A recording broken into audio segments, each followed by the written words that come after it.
Today's coaching night presented by Lake Shore. We hope that you enjoyed tonight's pregame entertainment. From Lozinga Field in Crestwood, Illinois, Rebroadcasting is proud to present Frontier League Baseball. Tonight's matchup features a rivalry in the Western Division between the visiting Joliet Slammers and the hosting Windy City Thunderbolts. Good evening, everyone, and welcome into this live audio broadcast. Mike Gustley is here to do play-by-play for you. We're in for an exciting matchup here as the Slammers, who have been on a little bit of a skid, come in to face the red-hot Windy City Thunderbolts. Tonight's game is the second in a three-game weekend series between these two squads, with Windy City taking the opener by a final score of 2-0. Right-hander Buddy Pindell lowered his league-leading ERA to 1.81 with 7 shutout innings, including 5 strikeouts last night. Joliet, on the other hand, has lost 6 in a row, including the shutout last night, and are 2-8 over their last 10, including being shut out 3 times. The Slammers only have 3 total runs in their last 4 games, while Windy City has matched their longest winning streak at 6 since 2017. With that, we're going to take a look at the starting lineups, beginning with the visitors from Joliet. Leading off and playing left field will be Liam MacArthur. Playing shortstop and batting second, number 20, Andrew Ferdinands. Batting third and playing first base will be Matthew Workington. Playing second base and batting cleanup tonight, Antonio Valdez. Playing right field and batting fifth, Chris Davis. Batting sixth and playing third base, Jesse De La Cruz. The designated hitter batting seventh tonight, Victor Nova. The catcher batting eighth, Brendan Heidel. And patrolling center field and batting ninth is Braden Duhan. The right-hander Landon Smitty from Tennessee Tech will be making his first professional start tonight for the Slammers. Starting lineup now for the Windy City Thunderbolts. Leading off and playing center field will be Cam Feltz. Batting second and playing second will be Reed Shumley. Batting third and playing shortstop, Henry Kuziak. Batting cleanup and playing third base tonight will be Emmanuel Sanchez. Designated hitter and Wasco native batting fifth tonight, Christian Kuzemka. Brennan Dorigi plays right and will be batting sixth. Batting seventh and playing left field will be Kingston Liniak. Behind the dish, batting eighth, J.J. Figueroa. Rounding out the lineup in the 9th spot with the first baseman, Joe Johnson. Right-hander Jacob Newman makes the start for the Thunderbolts with an uninspiring 10.54 ERA across just 13 2/3 innings. We're going to be taking a quick moment to observe the national anthem in just a moment,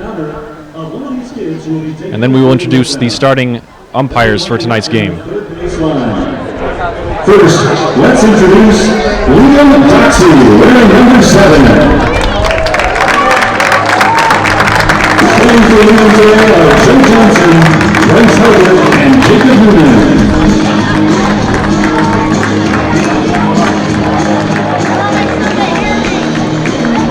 Next, we're number 13, Tucker Morales. And playing in support of Tucker tonight are Thomas Rodriguez and new coach Alex Jones.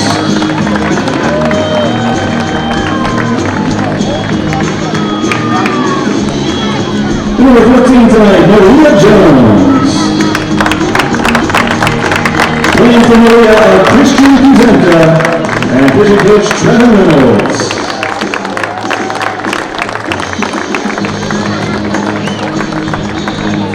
In number 16 tonight, Isla Dorsey. Playing support of Iowa tonight are Henry Kuziak, Michael Seegers, and Dan Brown. While the Thunderbolts take care of a specialty night that they are putting on tonight for cancer survivors, we will introduce the umpires for tonight's matchup. Calling balls and strikes behind home plate will be Abdiel Marrero.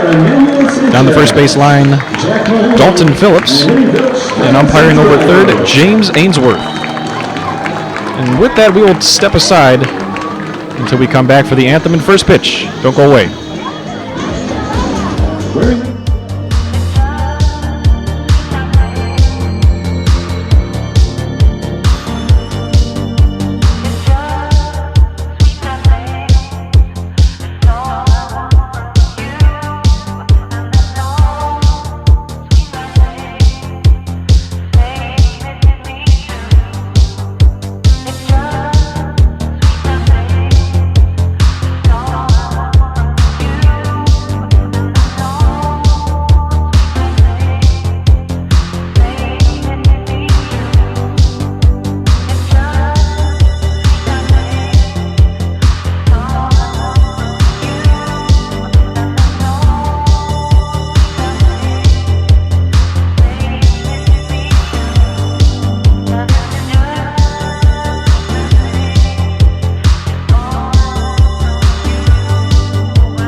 And your handicaps as we welcome Lois Shive for today's performance of the national anthem.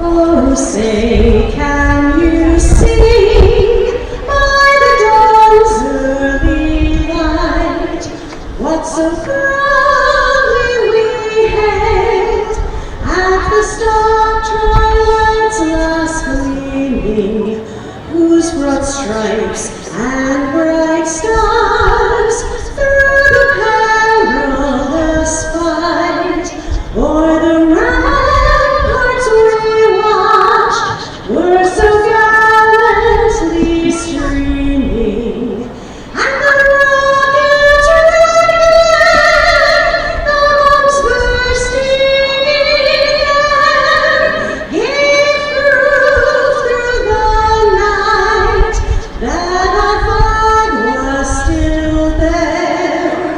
Oh, say, does that star-spangled banner yet wave o'er the land of the free and the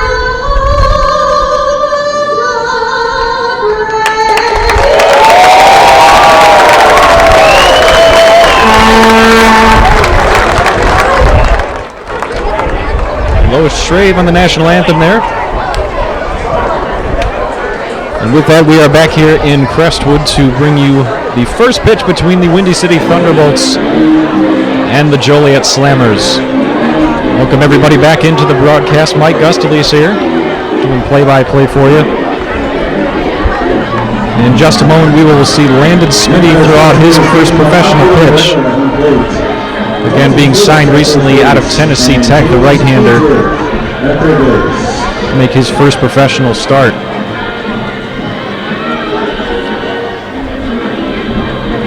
In the top half of the first, we will see Jacob Newman on the mound for Windy City, and he'll be facing Lee MacArthur, Andrew Fernandez, and Matthew Warkentin. Fans as the managers be at home plate. As mentioned earlier in the broadcast, we have the introduction of the umpires here. Abdiel Marrero calling balls and strikes behind home plate. Dalton Phillips will be down at first base, and the umpire over at third tonight will be James Ainsworth. As we see Bobby Jenks and Mike Pinto, the managers for the Thunderbolts and Slammers respectively, exchanging the lineup cards at home plate. Calm night here out in Crestwood on the south side of Chicago. 81 degrees and dropping. A very slight breeze going from right field to left. Won't be much of a factor, presumably. Fans still filing in here for a special promotional night here for the Windy City Thunderbolts. Proceeds going to research in pediatric cancer.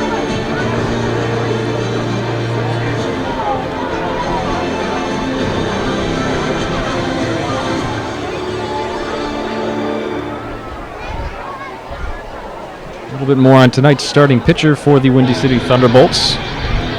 In 7 appearances, Jacob Newman, the right-hander, has made 2 starts. He has an 0-2 record with a 10.54 ERA in 13 2/3 innings.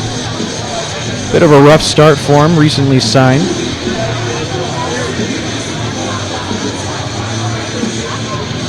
But hopefully his luck will turn around here as the Thunderbolts are streaking again with their longest winning streak since June of 2017. In those 13 2/3 innings, Newman has collected 14 strikeouts against 20 walks and 19 base hits. Currently faces a .333 batting average against.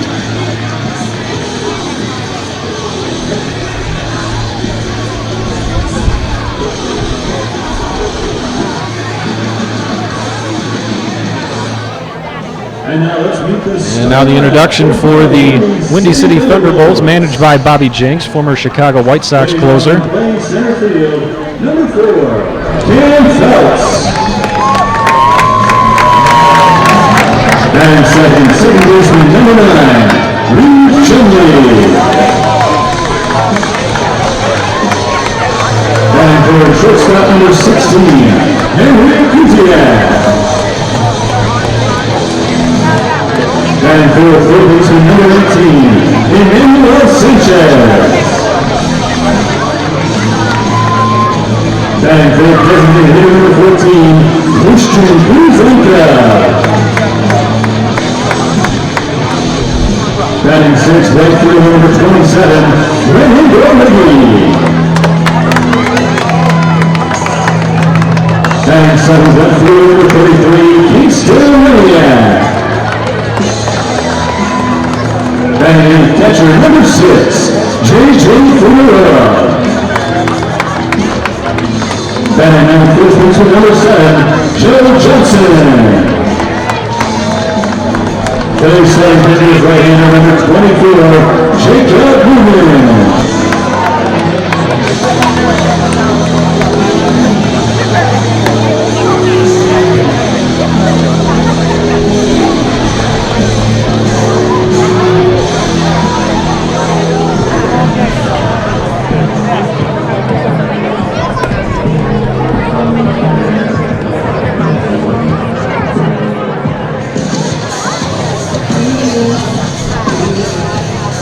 Almost time for first pitch here in Crestwood. Jacob Newman currently warming up on the mound.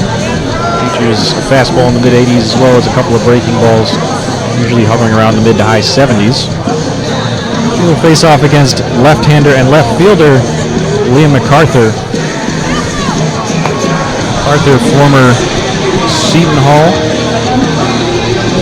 In his second season with Joliet, boasts a .279 batting average coming into this game.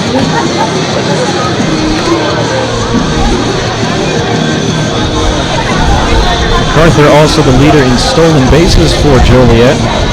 Leads with 10 in 16 attempts.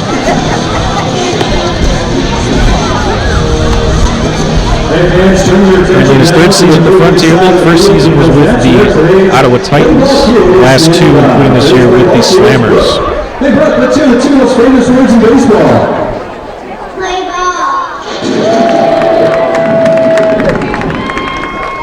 Leading off for Joliet, left fielder number 28, Liam MacArthur. So MacArthur steps in, batting from the left side. He'll face down Newman. The pitches from the stretch. First pitch is high and outside for ball one. And we are underway here at Ozinga Field.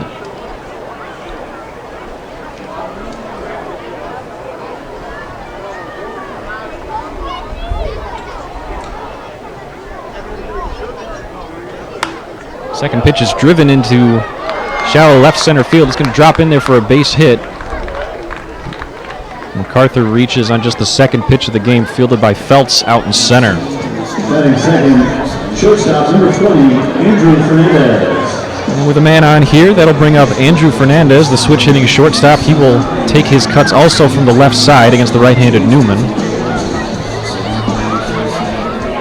MacArthur's got good speed over at first base, not with a terribly large lead. As Fernandez steps in, slightly crowding the plate. First pitch from Newman. Upstairs, ball one.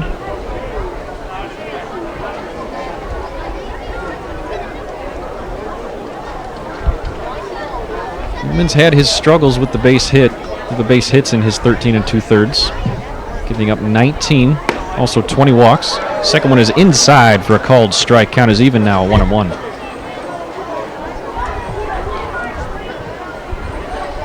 Newman working with J.J. Figueroa behind the dish.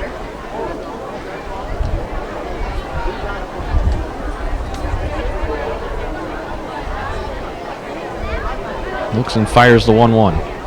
Before that, he's going to take a look over at MacArthur at first base.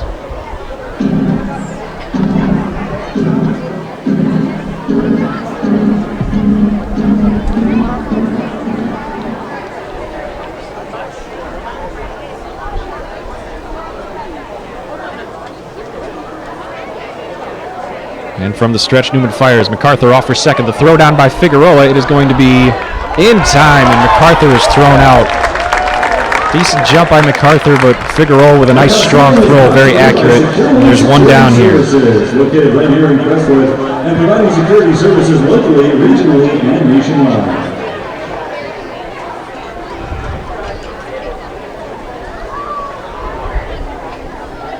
So Figueroa throws out the would-be stolen base architect in Liam MacArthur, faces a 1-2 count against Fernandez, who swings and misses at a breaking ball there, and Fernandez is down on strikes. There's 2 down. So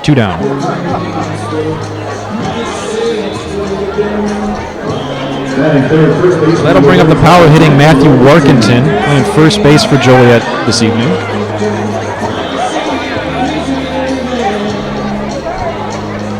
Warkentin from Xavier University originally. One of 2 All-Star selections for this Joliet squad recently.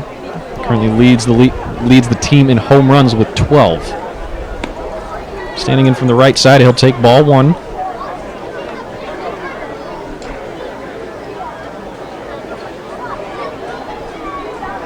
Warkentin, pretty large, 6'6" and over 250 pounds.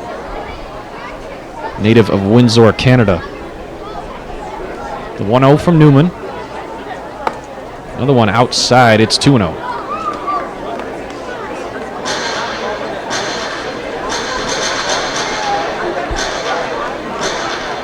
Warkentin spent some time with the Chicago Cubs affiliate in Myrtle Beach as well as South Bend. Also spent time in the Arizona Complex League. Next one is low for a ball. It's 3-0.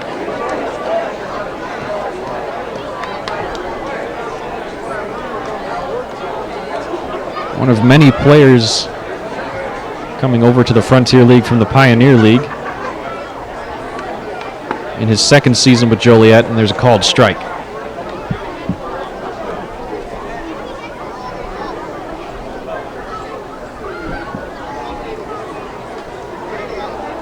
Nobody on, 2 outs here.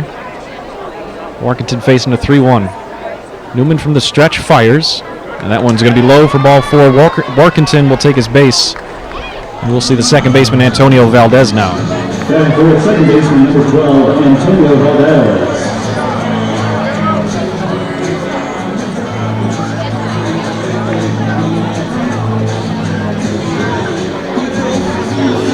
Valdez comes into this at bat with a .316 batting average. Former Baylor Bear. Will step in from the left side. First pitch from Newman is in there for a called strike, says Abdiel Marrero. And it's 0-1.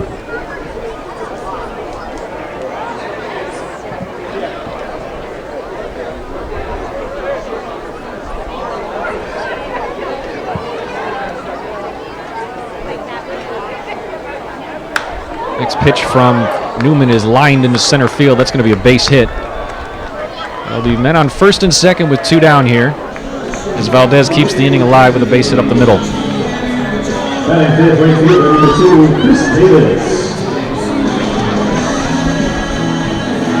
That'll bring up the right fielder, Chris Davis, another left-hander to face off against Newman in the top of this first inning. Newman with a strikeout, caught stealing, a walk and 2 base hits. Face off against Chris Davis.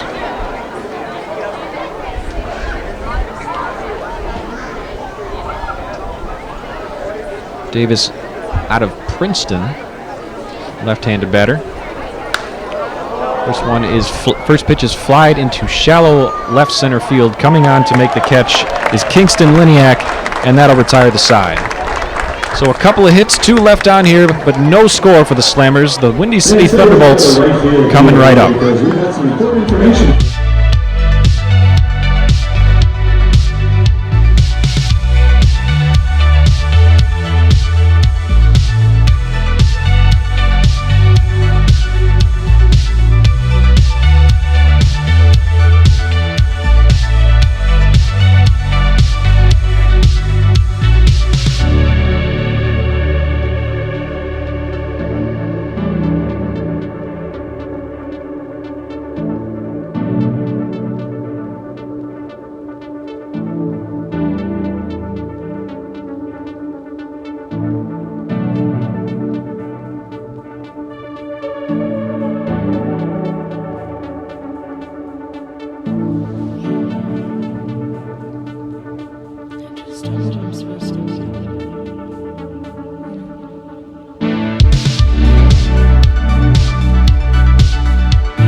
score here headed into the bottom of the first inning. Windy City Thunderbolts getting their first looks at right-hander Landon Smitty out of Tennessee Tech. The young right-hander accumulated 188 strikeouts to just 78 walks in 211 innings at the collegiate level. Was a transfer from East Tennessee State before spending his time at Tennessee Tech. Making his first professional start here for the Joliet Slammers. So Smitty will face off against Cam Feltz, Reed Shumley, and Henry Kuziak to start.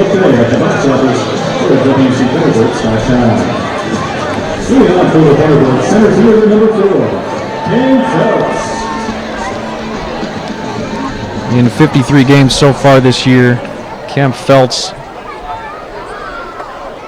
not as much of a threat with the bat in his hands, just hitting .239, but he does lead the league in stolen bases with 38. The first pitch from Smitty is in there for a called strike. See if eventually they'll get that baseball back. Out of a short windup, this one is grounded towards the second baseman, Antonio Valdez, thrown on to Workington at first, and there's one down.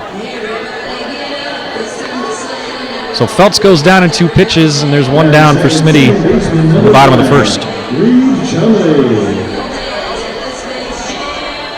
After the ground out to second base, that'll bring up the Thunderbolts second baseman, Reed Shumley. Shumley, a native of Houston, Texas. Hitting in just his 3rd game in the Frontier League. He takes one outside for ball 1. Smitty sets up on the extreme first base side of the rubber with a short wind-up. Second one in there is fouled away back behind the plate. Counts even now at 1-1.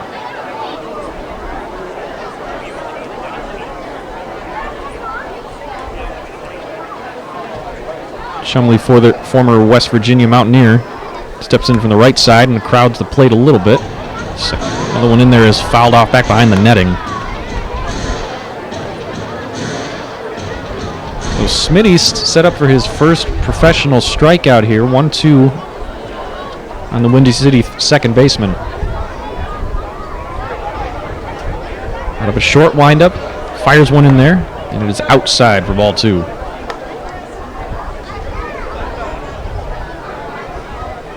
In 6 plate appearances so far, Shumley has struck out 3 times. Let's see if Smitty can finish the job here. Fires it in there. Another one fouled off back behind first base. That'll drift way out of play.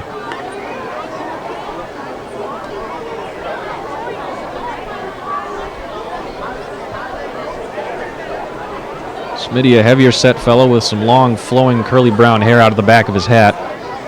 Sporting a strong mustache. Just fires another one in there. The count is now full at 3-2.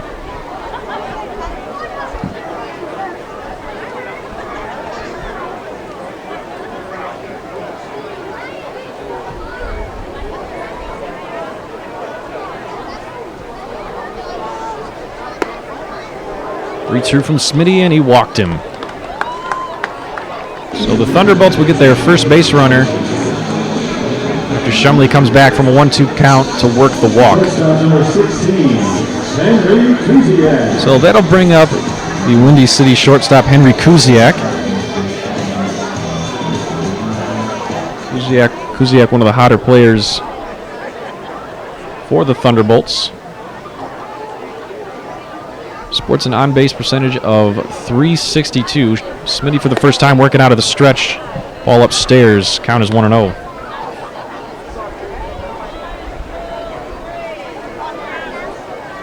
Kuziak not a huge base stealing, or excuse me, not Kuziak. Shumley not a huge base stealing threat. He's yet to attempt one this year. 1-0 from Smitty is on the inside. Count is 2-0. Thunderbolts tonight sporting specialty uniforms, more of a gold-plated color with blue accents, white numerals. In their home white pants with the blue caps. Shumley looked to steal the base there, but it's a foul ball from Kuziak. Count is now 2-1. Joliet on the other side in their orange uniforms with the J.L. Bird insignia on the left side, wearing traveling gray pants. There's a pickoff attempt from Smitty, unsuccessful there. Orange billed caps with the white front, green back, and the J.L. Bird right on the brow. Here comes the 2-1 from Smitty, swing and a miss there from Kuziak. Count now 2-2.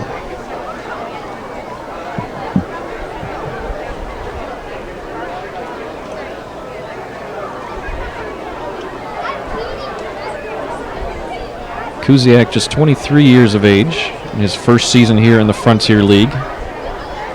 Sporting a .281 batting average. Swing and a miss, and there's the first professional strikeout for Landon Smitty of the Joliet Slammers.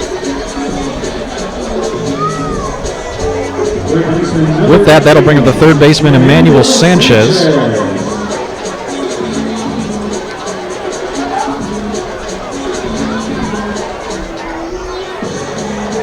Sanchez hitting cleanup and playing third base tonight. Native of Santo Domingo in the Dominican Republic. Another player carrying over from the Pioneer League. There's a pickoff attempt.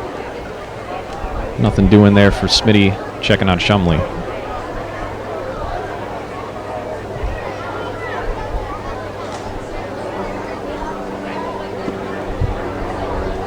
Smitty working out of the stretch. Fires a pitch in there high and inside for ball 1.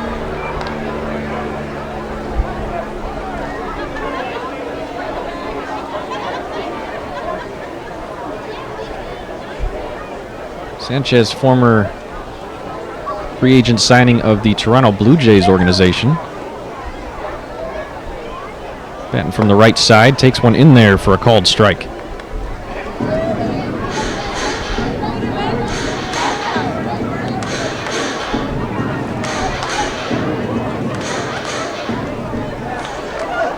Sports a .279 batting average, does Sanchez.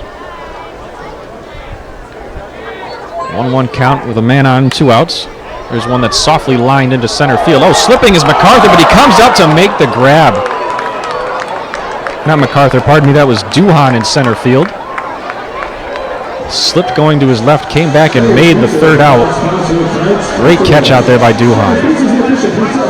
So no hits, no runs, and 1 left on here for Windy City. We are scoreless here after 1 in Crestwood. We'll be right back after this.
Back here at Ozinga Field in the top of the second will be the Slammers coming up to bat, and the third baseman Jesse De La Cruz will lead it off here. De La Cruz, a switch hitter, batting from the left side.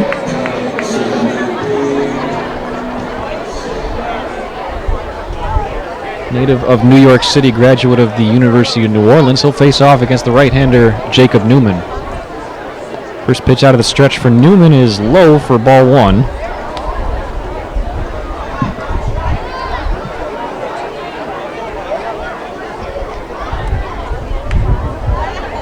De La Cruz, another one here in his rookie season in the Frontier League. Currently sports a .259 batting average. He takes another one upstairs for ball 2. Versatile infielder. Starting at third tonight, he's also made appearances at shortstop and second base. Trying to fill a sizable hole after Tyler DePreta Johnson signed with Schaumburg after last season. Next pitch is in there, flown high and deep out towards right center field. That's going to hit off the base of the wall. Jesse De La Cruz in there with a standing double.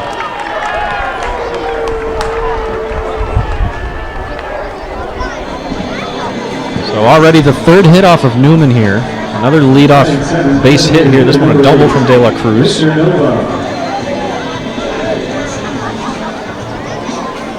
And that'll bring up the left-handed designated hitter, Victor Nova.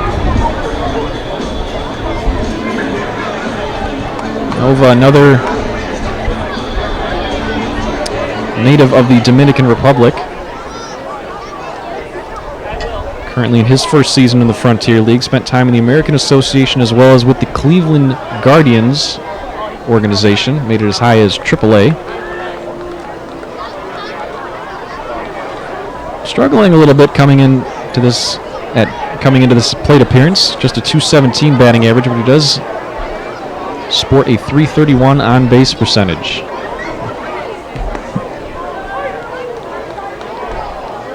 After ball 1, Nova takes a called strike in. Their count even now at 1-1. De La Cruz leads off second. Second baseman Reed Shumley onto the right field grass against the left-hitting Nova. Next one in there, a little inside, but called strike. Count is now 1-2. Nova questioning home plate umpire Abdiel Marrero, trying to figure out where the zone is at. He'll take his time out and step back in with a 1-2 count.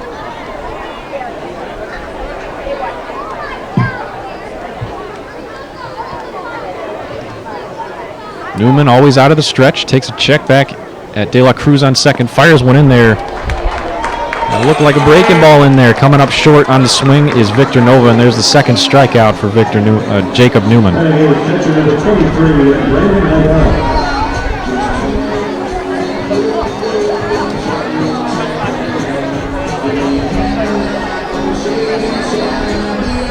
So after the strikeout, that'll bring up the catcher Brandon Heidel.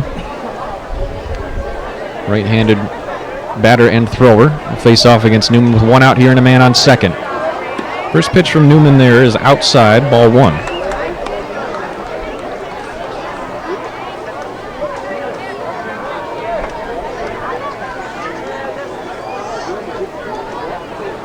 De La Cruz sent his at-bat sent one back towards off of the base of the wall in right center field. That's why he is standing on second with one down.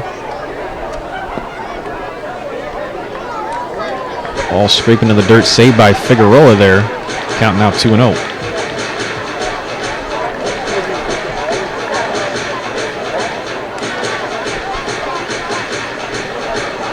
Heidel out of Oakland University in Rochester, Michigan. For any fans of college basketball, that is the same school where March Madness hero Jack Golke and his three-point prowess came out of. Well, he was signed by an NBA affiliate for the Summer League. I can't remember which team he went to. I'll figure that out later. Last pitch was a ball way outside on Heidel.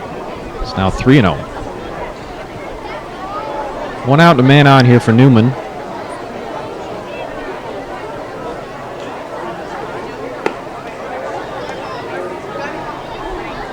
And it looks... Heidel started to walk towards first base, hesitated for a minute, and then the umpire Marrero told him to go ahead. So now 2 on with a man out here. Just got word it was the Oklahoma City Thunder that signed Golke for the Summer League. Thanks, James. Appreciate you. So after the walk, that'll bring up Braden Duhan, who made an excellent catch at the bottom of the first inning. After slipping, going to his left, recovered to make the grab. Shoots this one down the line and left, but out of play. Count now 0-1.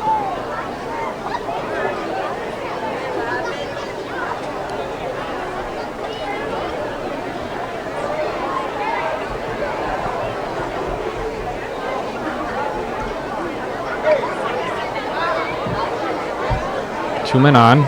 From the stretch, Newman fires one in there, and it's inside for ball one.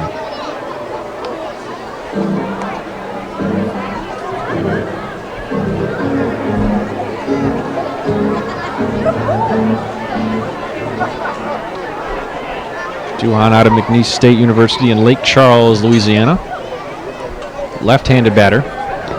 Takes another one low. This one bounces out in front of Figueroa. Both runners will advance here. And that eliminates the possibility of the double play. So men on second and third now. De La Cruz on second. And Heidel out on second. De La Cruz at third.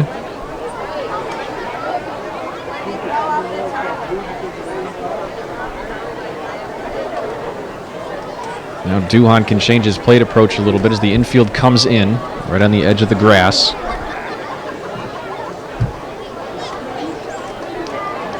Newman gets the sign, gets set, and fires from the stretch. In there for a called strike. Braden Duhan and his magnificent mustache may not have agreed with that call.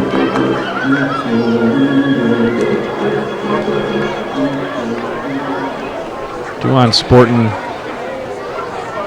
the white batting gloves to go along with the black helmet and blue accented equipment here. Here's a ground ball. It's going to get past Shumley at second. That'll bring home a run. And men now are on the corners with only one out.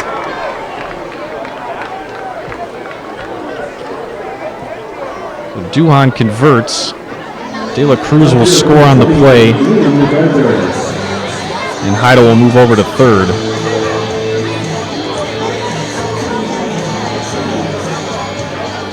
That'll turn the lineup over. Another opportunity for Liam MacArthur, who had a base hit his last time up. Lined one into shallow left center field.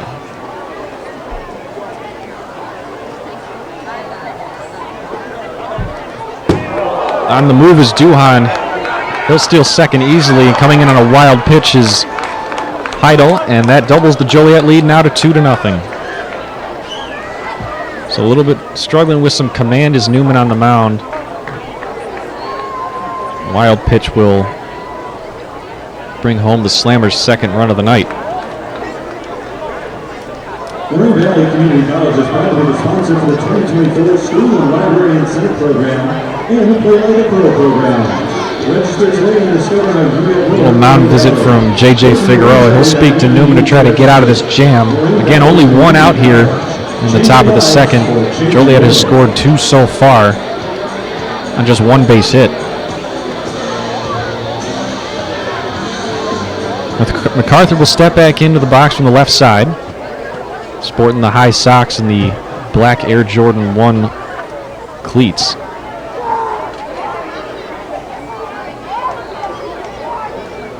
Newman checks on Duhan before firing one in there. That'll be another ball low.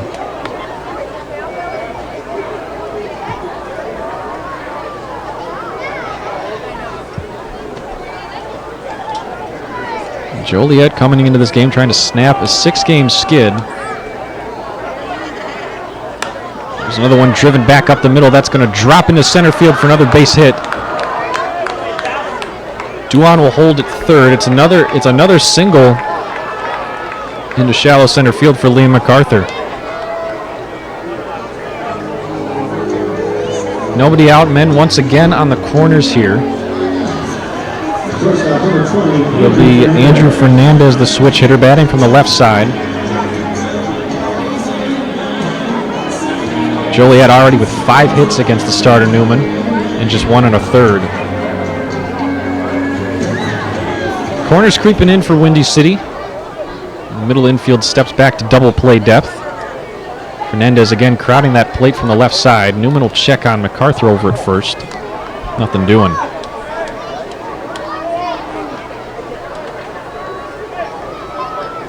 MacArthur was caught stealing his last time,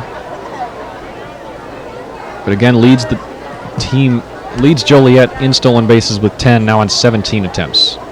Newman from the stretch fires one in there high and outside, count is 1-0.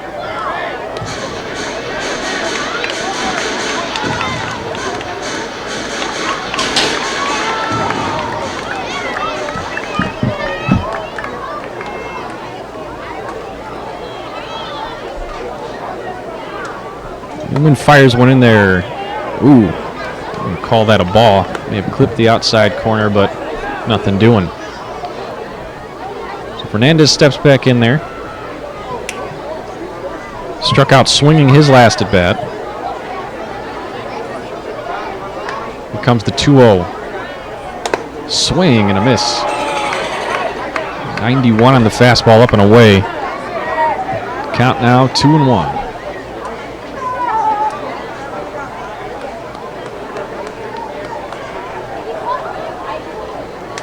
Fernandez in just his third game played in a Slammer uniform. One for his first 8. Takes one inside. Count now 3-1. Newman taking a deep breath before he steps back on the mound. You can tell he's frustrated with that lack of command.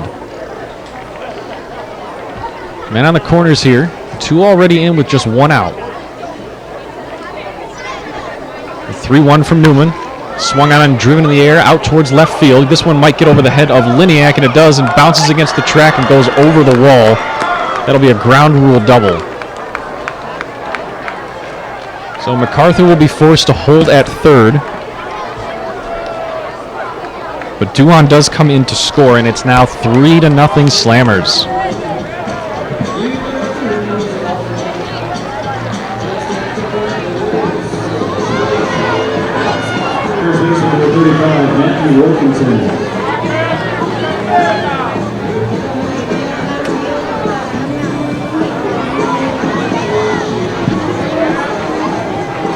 With 1 out and 2 guys in scoring position here, this will be prime opportunity for the next hitter, Matthew Workington.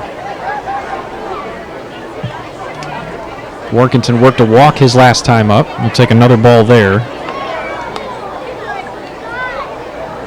So Fernandez on second, MacArthur on third. And Joliet's RBI leader, Matthew Workington. Big dangerous hitter. See if he can get something else going here. Workington, another member of the Slammers, sporting those Air Jordan 1 cleats. Looked like he checked his swing there. And the appeal down to the second base. Umpire Dalton Phillips said he went around.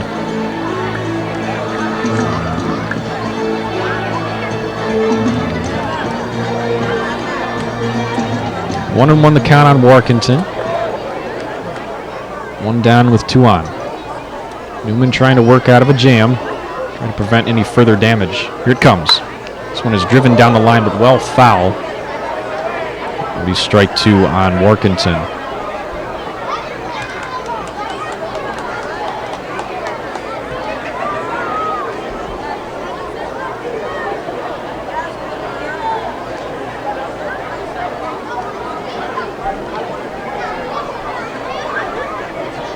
Work a pretty wide stance. Red bat, white batting gloves. Takes a look at another one. Thought about swinging at it, but that one he held up in time. It'll be ball 2.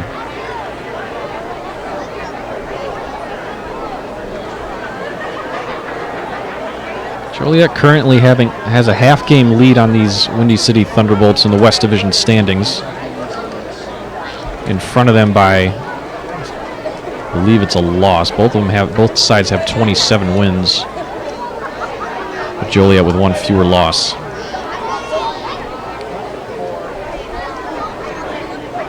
Here's the 2-2. This one is popped up in the air. This one's drifting back behind the plate. Figueroa will take a look at it, but it will drift out of play. So Workington stays alive.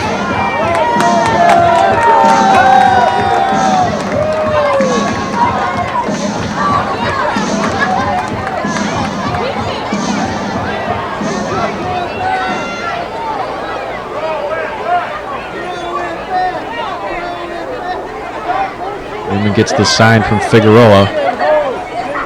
And here comes the 2-2. Again, falling outside there. Count now full to the Joliet first baseman.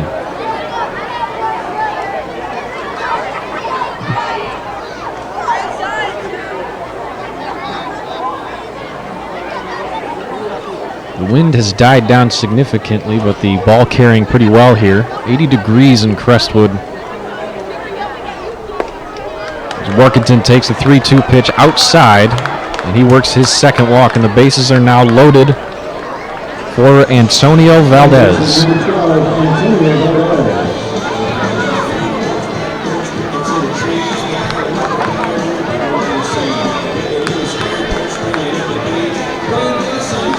One out with the bases loaded here. Valdez drove a little line drive single into shallow center field his first time up. Newman's first pitch to him is outside, ball one.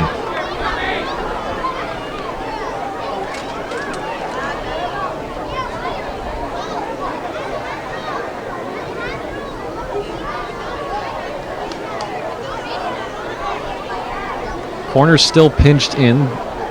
Middle of the infield still back at double play depth. Newman fires in the 1-0. This one's driven out deep towards right field. That's going to get over the head of Dorigi and right. There'll be extra bases for Valdez. Two will come in to score. Morganton holds up at third, and it's now 5-0 Joliet.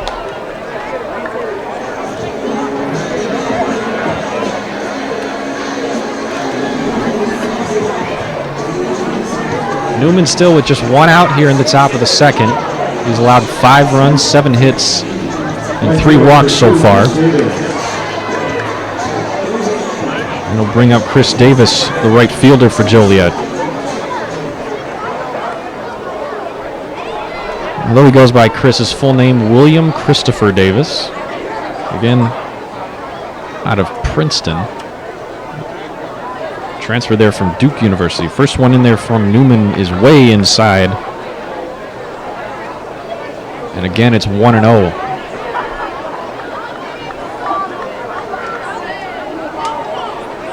Davis, another member of this Slammer squad, sporting the long hair, spilling out the back of his black helmet.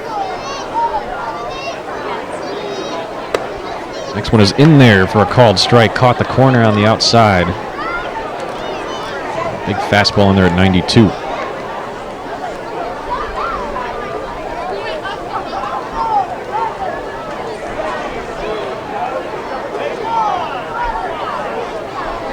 One from Newman, check swing. They're going to say he went around, so the count now 1-2.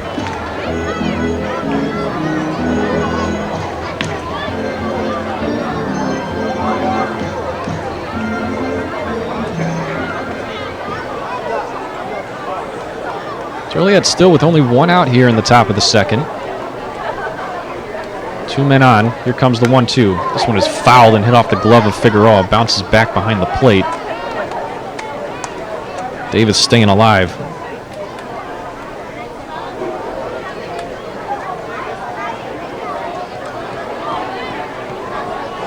One and 2 on Davis. De La Cruz will be next.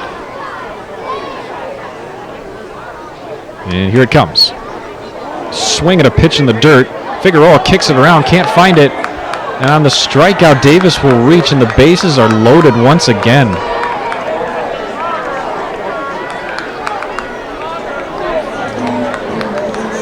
Kind of a sloppy play by Figueroa behind the plate, and that'll bring out manager Bobby Jenks. See if he wants to make a pitching change. It will, so after an inning and a third, Jenks will put the axe in Newman with Joliet up 5-0 with the bases loaded. After a brief pitching, we got a pitching change on our hands here, so we'll step aside for just a moment. Be right back here in Crestwood.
Back here at Ozinga Field after the pitching change, it'll be left-hander A.J. Chacon taking over for Newman.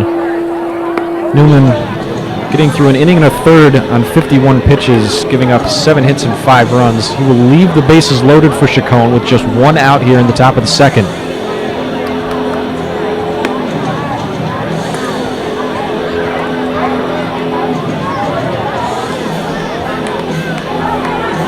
Chacon so far in 7 appearances has pitched 10 innings, sports an unfavorable 9.0 ERA.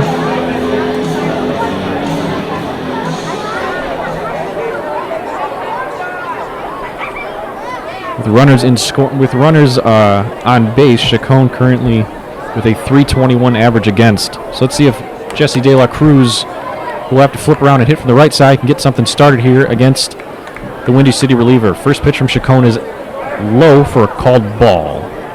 So 1-0 to De La Cruz. Bases loaded here with just 1 out. Kind of a slight windup does Chacon. Throws another one outside, ball 2. De La Cruz also rocking some Jordans. Looks like maybe the 4s or the 5s. Black with cement accents. Third pitch is inside for ball 3.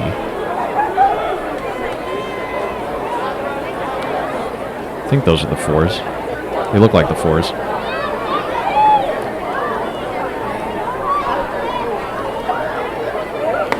The 3-0 to De La Cruz is in there for a called strike. The 3-1 to the Joliet third baseman. De La Cruz with a slightly open stance. Batting from the right side, and he'll take ball 4. And the first batter Chacon faces, he walks in a run. So it's now 6-0 Joliet, still with only 1 out here in the top of the second.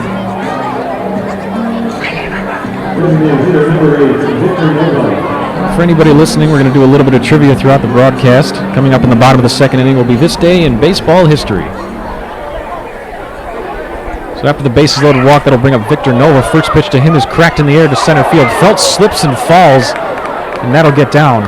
A run will score. It'll be just a single for Nova. It looks like this turf out in center field maybe giving both of these center fielders a little bit of trouble here.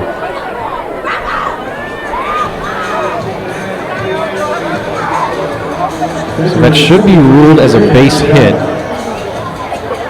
despite Feltz slipping out there. Feltz has had a lot of trouble out in center field throughout the season, taking some awkward routes. He hasn't looked quite as comfortable defensively. Another member following Bobby Jenks from the Pioneer into the Frontier League. And we'll bring up Brandon Heidel. First pitch to Heidel is a ball. Heidel walked his last time up. See if he can work another one here with the bases loaded. Driven back towards the gap. That'll be picked up by the first baseman Johnson. He throws home to try to get the force, but it pops out of the glove of Figueroa. And Chris Davis will come in to score. It's now 8-0 Joliet. The wheels have fallen off here for Windy City in just the second inning.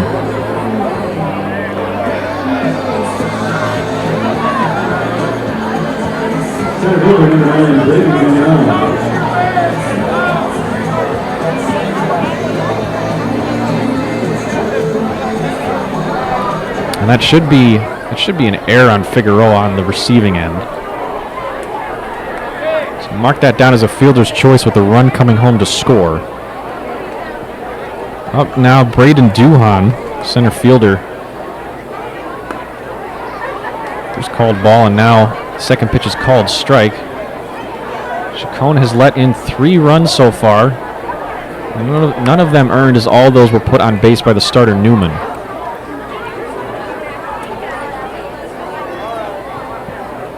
Duhan with a ground ball base hit his last time. Next pitch is way out in front with a swing and a miss. Now 1-2.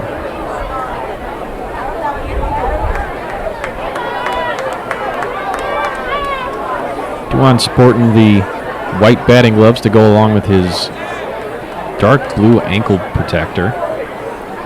Also a blue elbow guard. Here comes the 1-2. This one is driven down the line in left, but foul.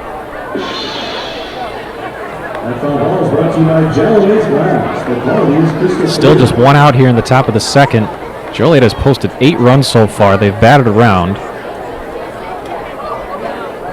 And then some. 1-2. Here comes Chacon. This one is going to be driven softly into right field. That'll probably score 2. Here comes the throw from Dorigi. That'll keep Nova at third base. So the bases are still loaded, but another run comes in to score. Turning around the lineup, Liam MacArthur for the second time this inning will get a chance to hit.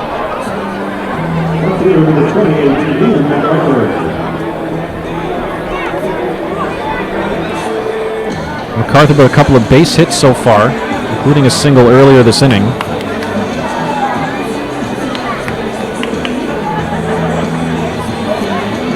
Chacon with 13 pitches has let in 4 runs, only one of them charged to him so far.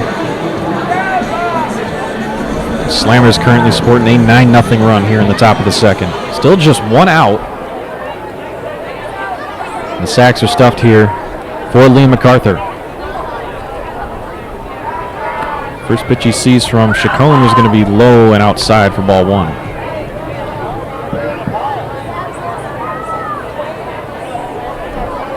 MacArthur with a natural grain wood bat, green Nike batting gloves with a white swoosh. Pretty sleek. Sees another one down low for a ball.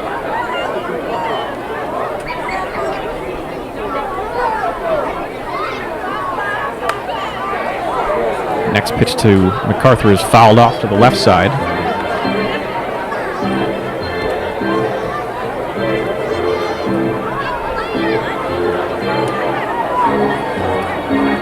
This season with the bases loaded, MacArthur hitting just .143. He's gotten 7 at-bats, just 1 hit. Left on left here, swings and misses through one. He'll foul it into the glove of Figueroa. That'll be strike 2.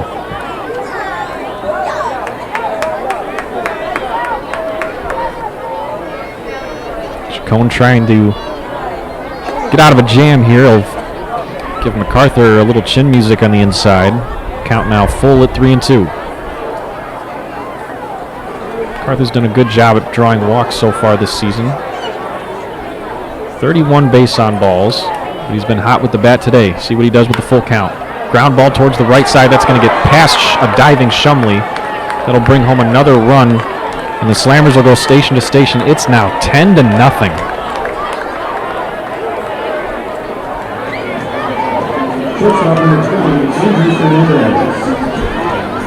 So the Slammers have put up a 10 spot here in the second inning.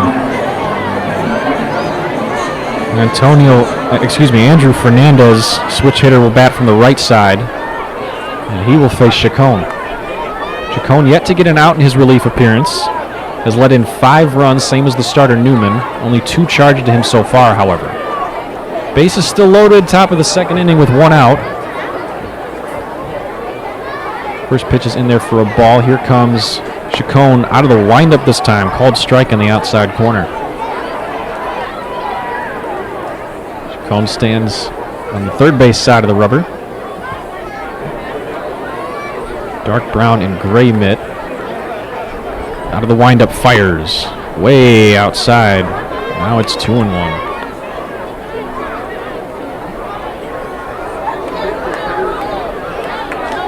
Fernandez with a ground rule double his last time up, scored a run.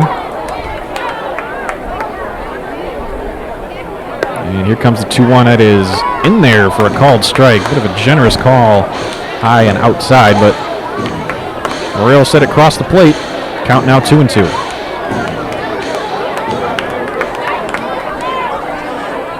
And that was marked as an error on Figueroa, where Johnson tried to throw home and it popped out of his glove. As Fernandez takes another one outside, count now full at 3-2. 24 pitches, no outs to show for it for Chacon so far, with Matthew Workington waiting on deck. Here's a fly ball hit out towards right field.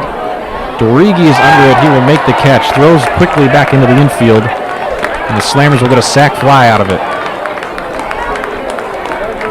So they finally register an out, does Windy City, but it is at the cost of yet another run. It's 11-0 here.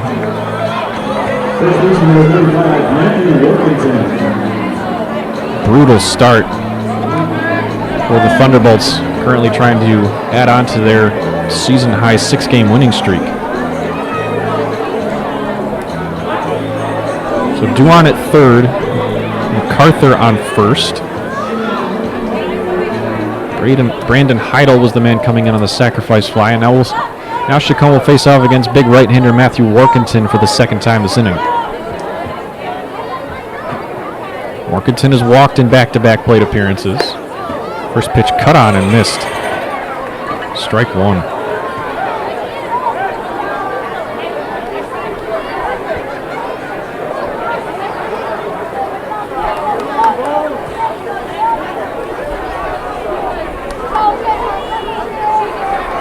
The 0-1 from Chacon out of the stretch. This one is driven into the center field gap. It'll drop in front of Feltz. He'll pick it up and throw back in. It'll be another base hit for the Slammers. Workington with his first hit of the game. Nova comes in to score, and it's 12-0.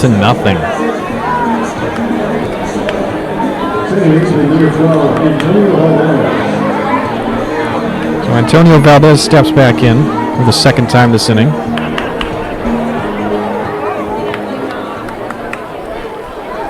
Big-time double over the head of Brandon Dorigi in right field last time up.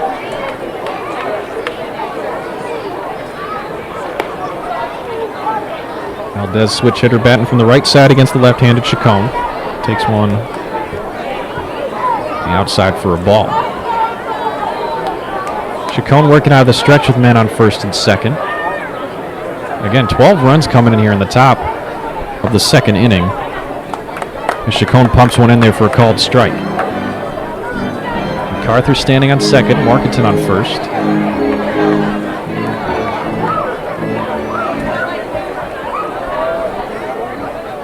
Here comes a pitch from Chacon. Driven back behind the plate, foul over the netting.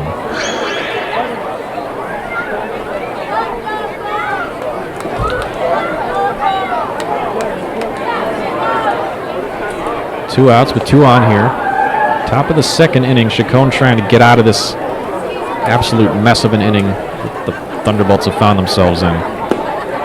1-2 is taken inside.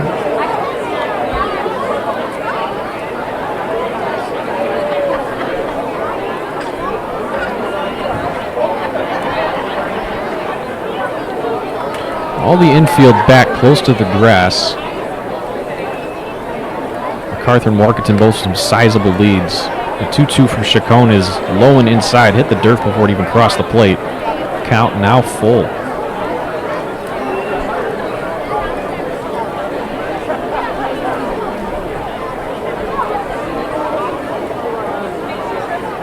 Here comes the 3-2. This one is going to be grounded towards the shortstop, Kingston.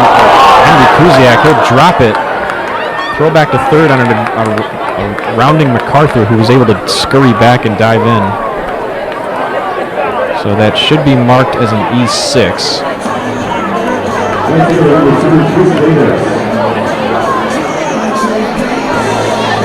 And once again, the bases are loaded here in the top of the second. We'll bring up right fielder Chris Davis. Davis, who reached first on a drop third strike last time up.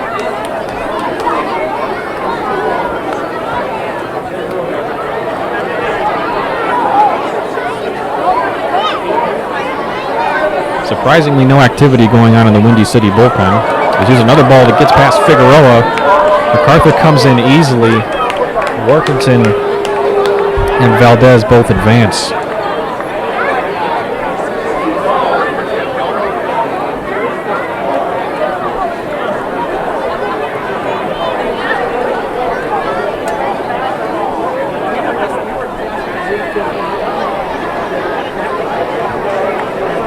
And on second and third now after the pass ball. Another mishap by Figueroa behind the plate. The 2-0 is outside and low, ball three. And Figueroa can't even hang on to that one. J.J. Figueroa having a bit of a rough time back there behind the plate. Responsible now for one of the two Windy City errors. Chacon, the 3-0, fires it low and outside. And again, the bases are loaded.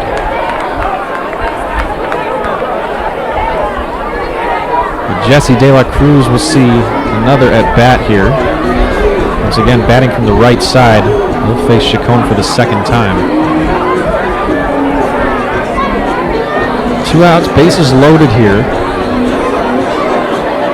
Joliet with an incredible 13 runs here in the top half of the second. A.J. Chacon coming out in relief of the starter Jacob Newman.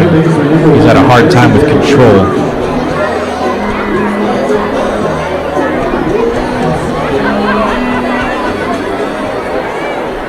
He's let in 8 runs so far. 5 of them charged to himself. The other 3 will be charged to the starter Jacob Newman. First pitch to De La Cruz is in there for a called strike.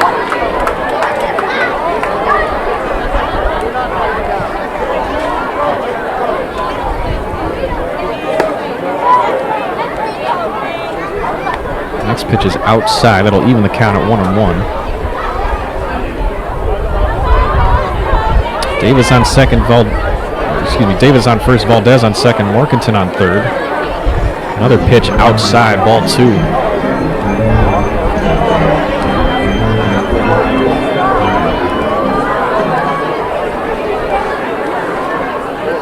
See if Chacon can get out of this. Here comes the 2-1. Called strike on the outside. De La Cruz didn't like that one. He'll take his time out to think it over.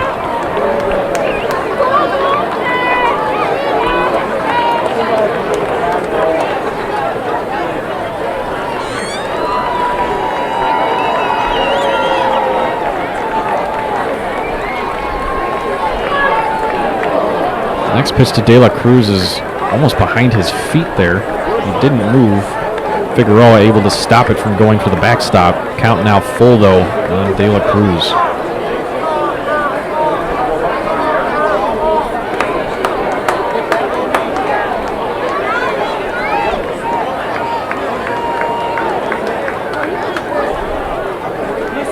Here comes a 3-2 from Chacon. That one is going to be inside, ball 4. He walks home another one. And it's now 14-0.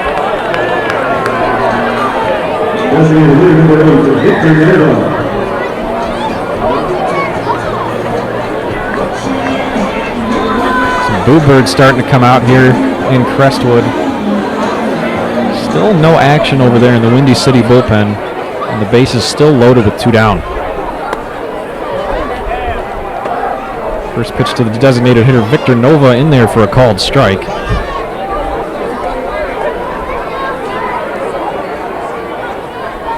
Nova with a strikeout and a single so far. Takes another one inside, ball 1.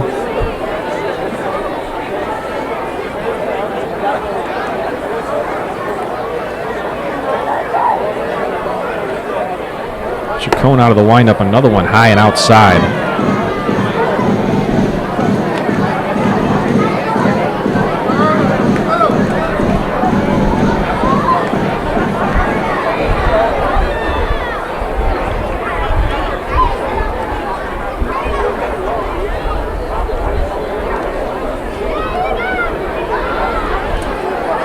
Comes the 2-1 from Chacon in there on the inside part of the plate for a called strike.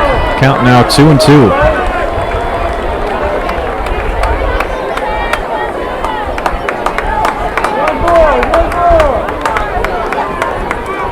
Chacon 1 strike away from getting out of this horrific inning. Bases loaded, 2 down. Here comes the 2-2.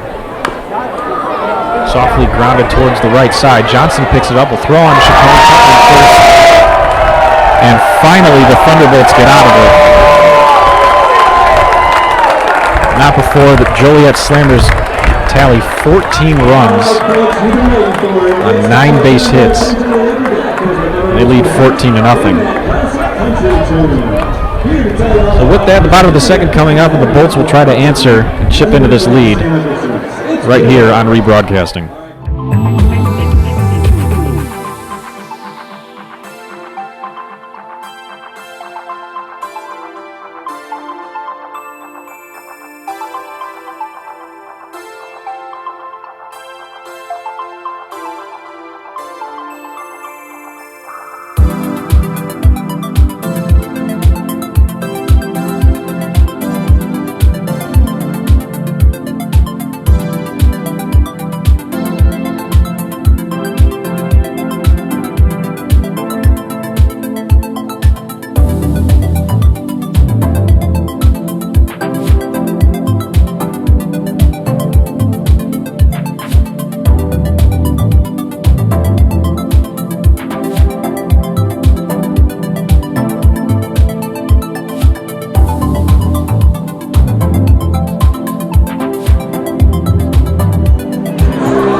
Back here in Crestwood, I'm rebroadcasting the Thunderbolts down 14-0 after a disastrous top of the second inning. Landon Smitty on for his second inning work. Got his first professional strikeout without allowing a hit in the first. And he'll start off the inning facing Christian Kuzemka. Leading off the ball in the second inning, pitching in hitter number 15, Christian Kuzemka.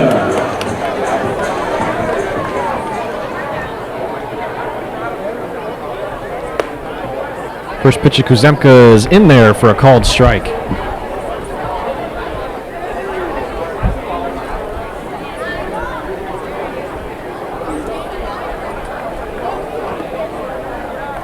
Second pitch from Smitty is down low. That'll even the count at 1-1.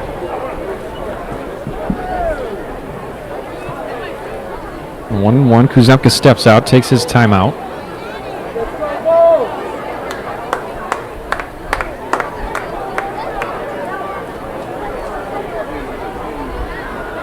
Steps back in. Here comes the pitch from Smitty. Is fouled off to the right side.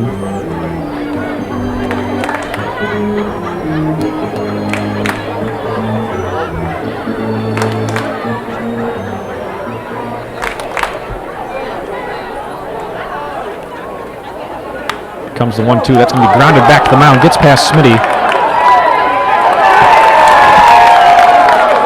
Picked up and thrown to first by Fernandez, but it'll be wide of the bag. So Kuzemka will reach here. It'll be the first base hit of the game for Windy City.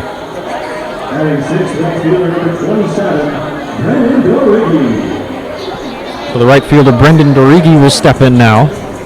Left-hander facing off against the right-handed Smitty.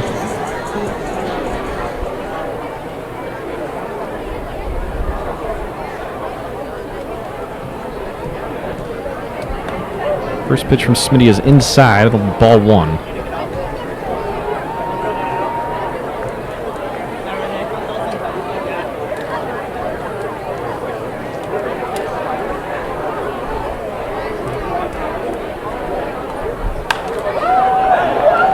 Next pitch to Dorigi is fouled off to the left side.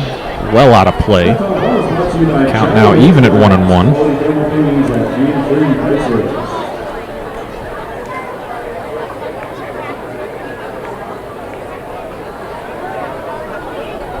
Smitty gets set out of the stretch, takes a look over at Kuzemka over his right shoulder, and fires in the 1-1. It'll be high and inside for a ball.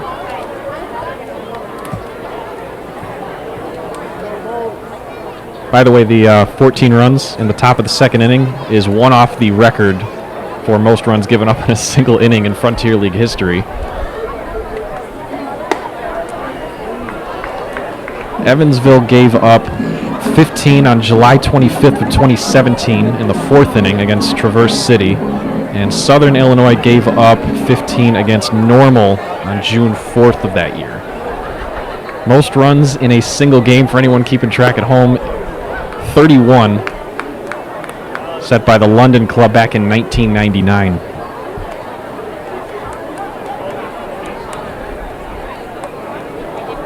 It's gotten a little ugly.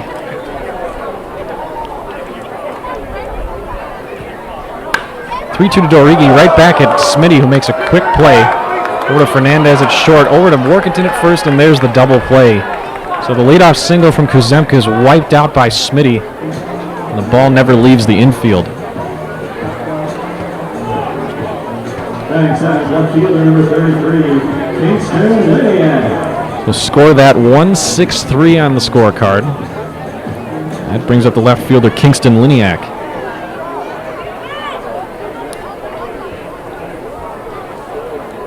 Back out of the windup, Smitty fires, and it'll be in there for a called strike.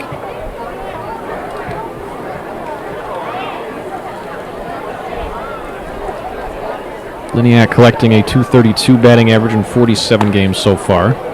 Swings and misses at the next one.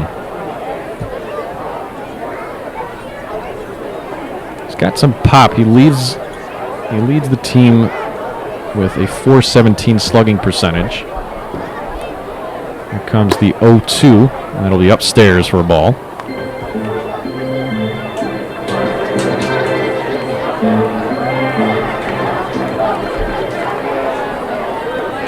So after giving up 14 in the top half of the inning,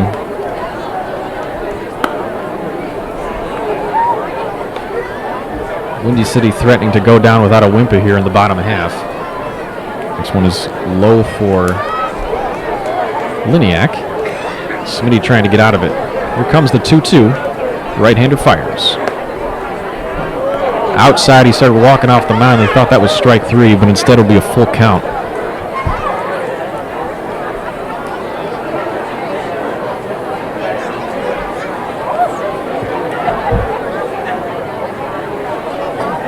Here comes the pitch. Smitty got him swinging and missing. Liniak will take a seat. Second strikeout of the night for Landon Smitty. And the side is retired. So the Bolts go down without a whimper on just one base hit. They don't leave anybody. Joliet up 14-0 as we head to the third.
Back here to Ozinga Field with the Bears leading the Colts 14-0.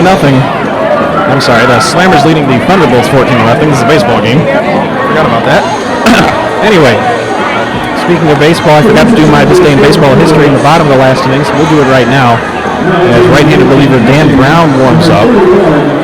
So this day in baseball history, back in 1928, Hall of Famer Ty Cobb at 41 years old made his final regular season start for the Philadelphia Athletics. He went 2 for 2 with a single and a double before getting hit in the chest by a pitch, forcing him to leave the game.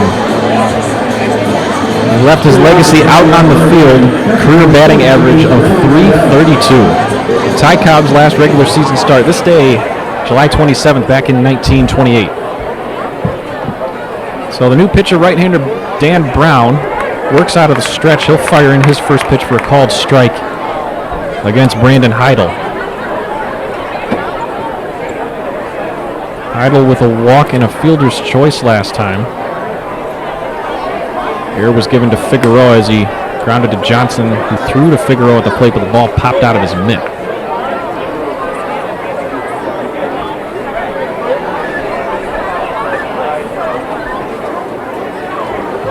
Heidel with catching duties tonight. Crowding the plate from the right side. Takes another one in there for a called strike.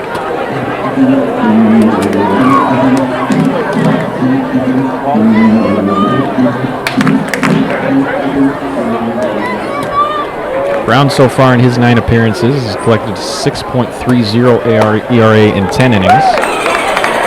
Struck out 13. I think at 14 there is Heidel goes down swinging. And there's one down here in the top of the third.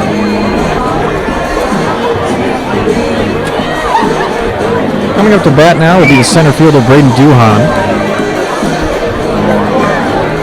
Duhan with a couple of singles to the right side so far. Facing off against the right-hander Brown for the first time. First pitch is a called strike in there on the outside corner. Duhan with a bit of an unorthodox release. He comes down real low. Almost sidearm, more of like a 3/4 release. Gets down real low into that hip pocket and fires it in there. The fastball in there at 90, swinging and missing as Duhan. Count now 0-2.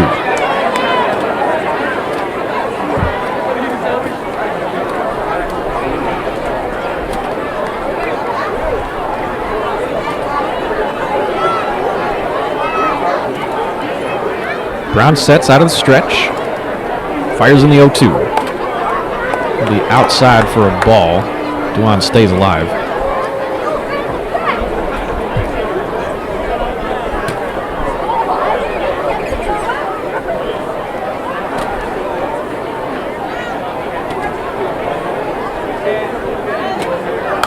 The 0-2 is fouled back towards the netting near the broadcast booth. Duan stays alive. Count still 1-2.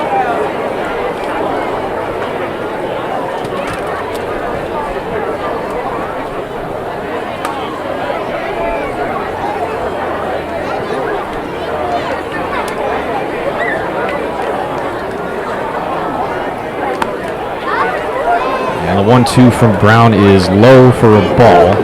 Count draws even at 2-2.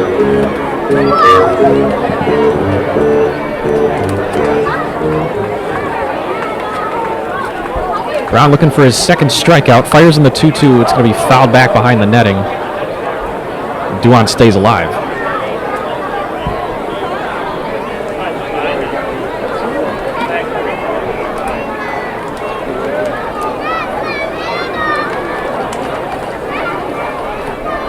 Brown's next pitch, fires it in there. Again, fouled away towards the third base side, just over the dugout.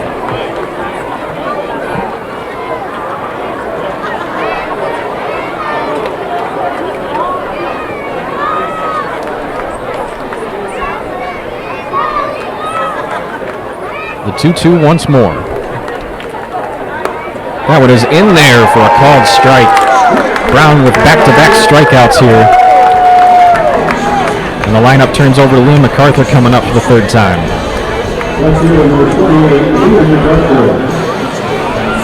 MacArthur with 3 base hits so far today. He was caught stealing in the first inning.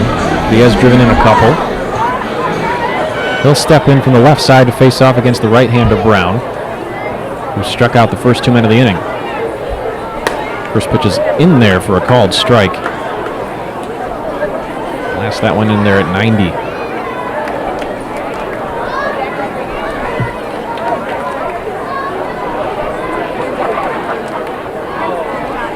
MacArthur trying to extend the inning. Antonio Fernandez standing on deck. Next pitch from Brown is outside. Count is even now at 1-1.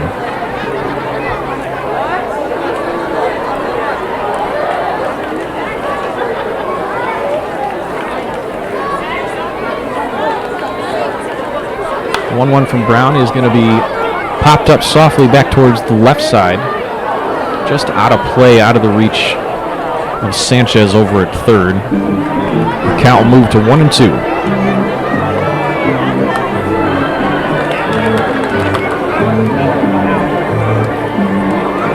Brown 1 strike away from a scoreless top of the third after a disastrous top of the second from this Windy City squad, letting in 14 runs.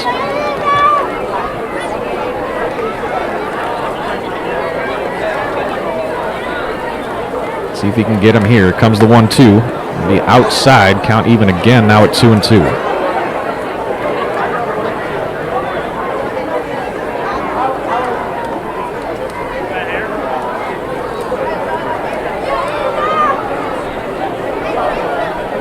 And here comes the pitch from Brown. Another one low. And the count is full.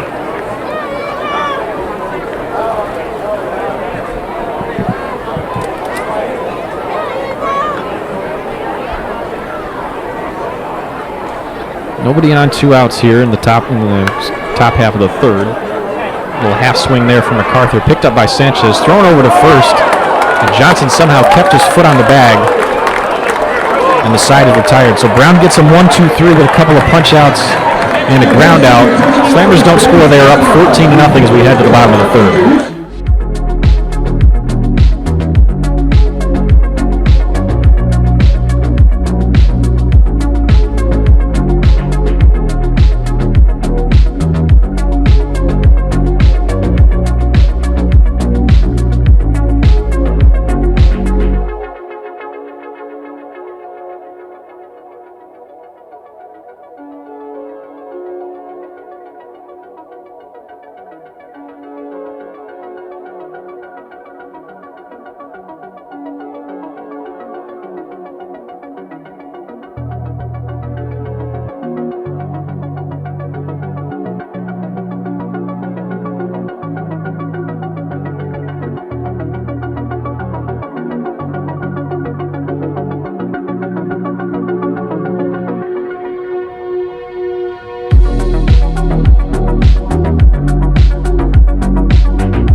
Back here on rebroadcasting in Crestwood, Illinois. Mike Gustale is here with you, bringing you some action between the Windy City ThunderBolts and the Joliet Slammers. The Slammers currently leading the Bolts 14-0 after 2.5, with the ThunderBolts coming up to bat here. ThunderBolts currently managed by former Chicago White Sox closer Bobby Jenks. If you haven't read it yet, some members of the Frontier League actually went and interviewed Bobby on his introduction to the Frontier League. You can find that story at frontierleague.com. So the right-hander Landon Smitty goes back to work. A couple of scoreless innings to start his professional career. Only one base hit given up with a couple of strikeouts.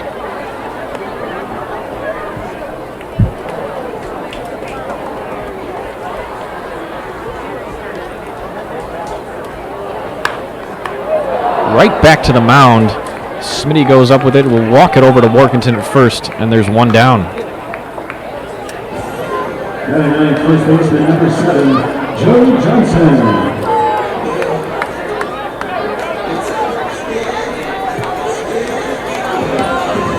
So Joe Johnson will come up to the plate now. His first appearance. Former Pioneer League MVP with the Grand Junction Jackalopes last season. Steps in there against Smitty, who fires one in there for a strike.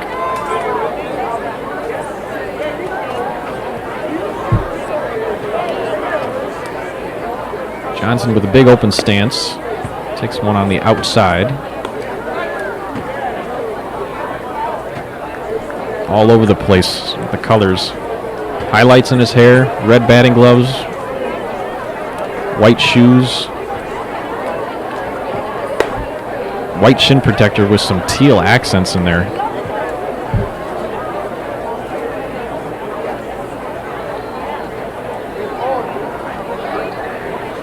One down here in the bottom of the third. Here comes the 2-1 from Smitty. This one is driven the opposite way towards left field. This one's going to get over the head of MacArthur. Will bounce up against the wall. Johnson will get in with a standing double. And the first extra base hit of the night for Windy City.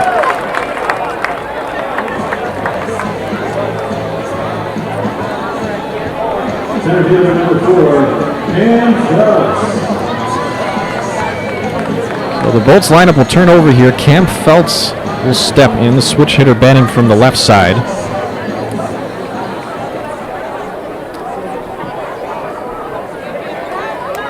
Feltz with a ground out to second base, his first time.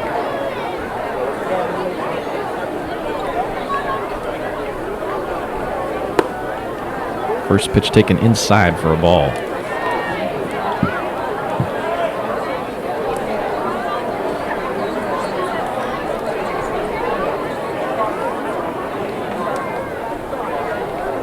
Smitty working out of the stretch. Man on second with one out here in the bottom of the third. 1-0 upstairs. 2-0 now.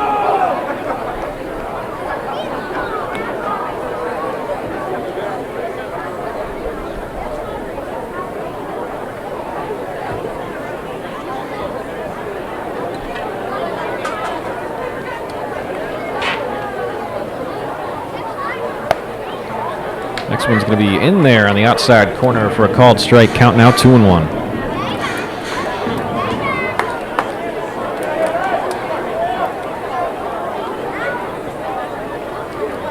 Versus right-handed hitters so far this season, Feltz hitting just .230. Takes another one on the outside now, 3-1.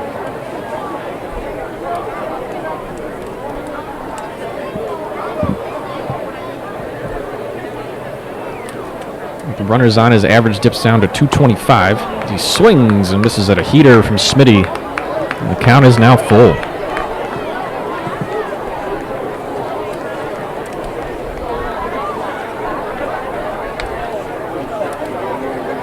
Smitty can afford to be aggressive here, working with a 14-run lead here in just the third inning. 3-2 is in there for call. Excuse me. Swing and a miss by Feltz. And he goes down for the second out of the inning. Second baseman number 9, Lee Chumley. Third strikeout of the night for Landon Smitty. That brings up the second baseman, Reed Shumley. Joe Johnson standing on second with 2 down. First pitch from Smitty outside for a ball.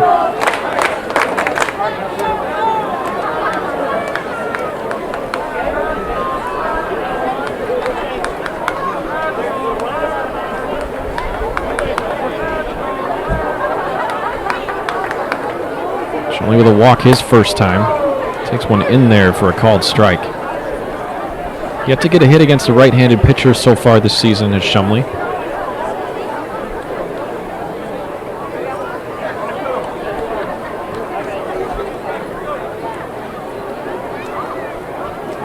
Working with a slightly open stance. Swings and misses at one in the dirt. Count now 1-2. Shumley rocking the white and blue Air Jordan 1s with the black swoosh. His gray batting gloves with a black Nike swoosh and a natural grain bat.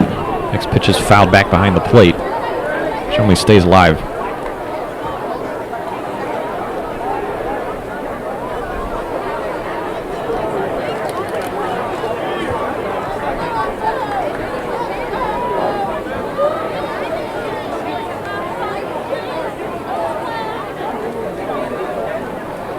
Comes Smitty out of the stretch. This one is driven high in the air out towards center field. Duan going back at the track, looks up and it's off the wall. Johnson will come in to score.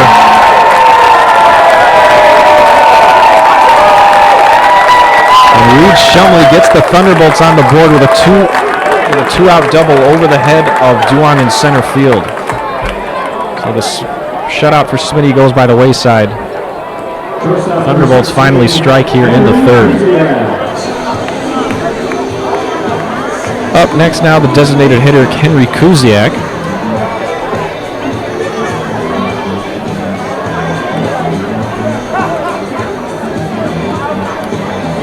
Kuziak is mentioned, native of Wasco, Illinois, back out in the west suburbs. Went to St. Francis High School near Wheaton, off of Route 38. So local product playing here in the south suburbs for the Windy City Thunderbolts. Struck out swinging his first time up. First pitch from Smitty is grounded back towards the middle. Gathered in there by Valdez, thrown on to first. And Kuziak goes down. So a couple of hits here with a run scored, 1 run left on here for the Thunderbolts. They still trail the Slammers 14-1 as we head into the top of the fourth.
Back here at Ozinga Field on rebroadcasting, Mike Gustale's here with you as we head into the top of the fourth.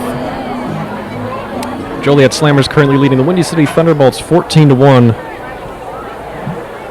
As the shortstop Andrew Fernandez steps up to face off against right-hander Dan Brown. First pitch is in there, swinging strike.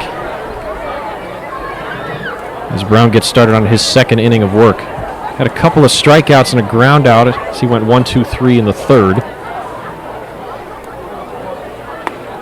Working against this top of the lineup for Joliet. Next pitch is in there for a called strike.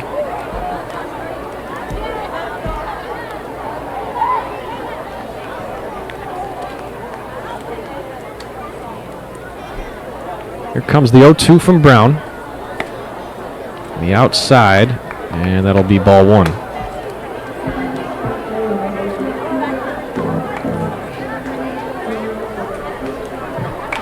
Fernandez 1 for 3 with a double.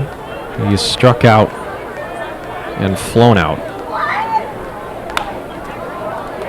The 1-2 is going to be driven on a line over the head of Shumley at second. It'll be another base hit for Fernandez.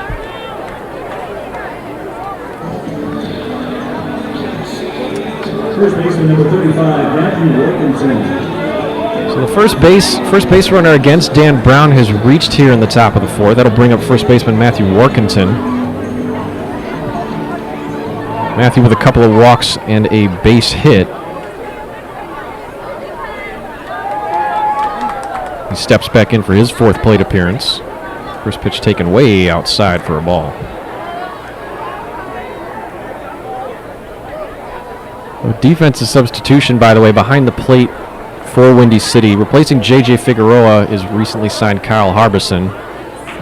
Figueroa presumably taken out after a subpar defensive showing in the first couple innings of this game. Next pitch to Workington is fouled off to the right side.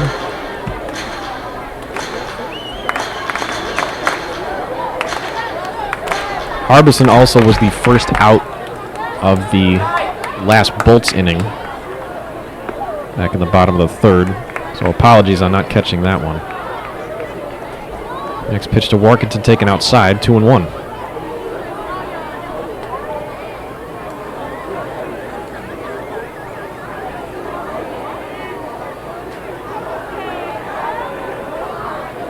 Here comes the 2-1 Workington, drives one up the middle. That's going to get past a diving Kuziak at short. Be another base hit for Workington. He's now 2 for 2 with a couple of walks. Second baseman number 12, Antonio Valdez. So the second baseman, Antonio Valdez, will step in now. He'll take his hacks this time from the left side.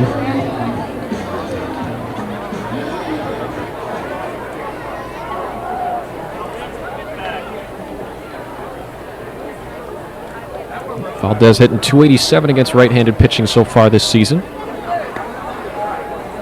Takes one low for a ball. Be his first time seeing Brown so far this year.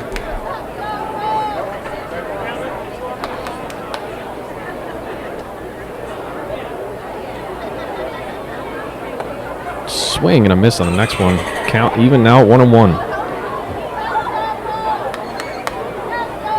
Top of the fourth here. 2 men on for Joliet as they lead 14-1. Nobody out with a 1-1 count on Antonio Valdez. Right-hander Dan Brown fires one in there. It's going to be low and inside, ball 2.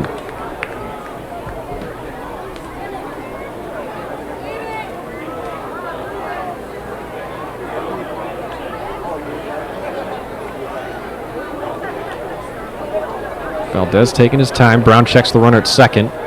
And here it comes. Going to be upstairs for ball 3.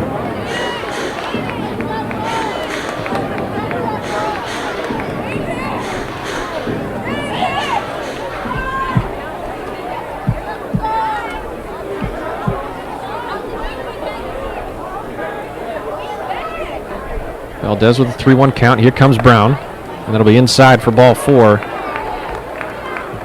And the bases are loaded for Joliet here in the top of the fourth with nobody out. Right fielder number 2, Chris Davis. So the right fielder, Chris Davis, will step in now. Left-handed batter. Flew out to the left fielder, reached on a dropped third strike, and then walked his last time up.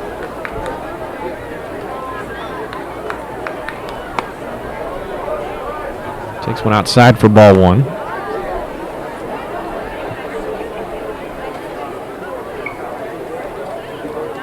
Davis, with runners in scoring position so far this year, is 283. He has yet to get a hit, though, with the bases loaded.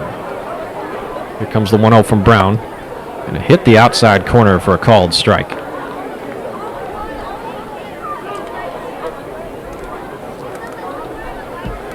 Brown pumping that one in there at 94. Here comes the 1-1.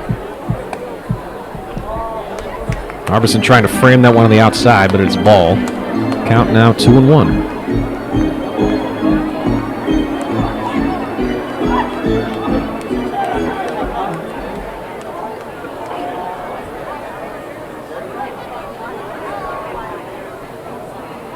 Brown sets and fires one in there. It's going to be inside. It'll be ball 3.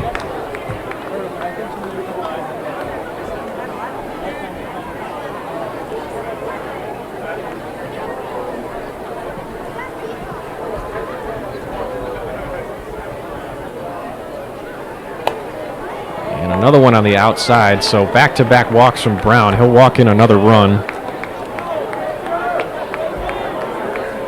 The lead is ballooned back up to 14 now. It's 15-1 Joliet.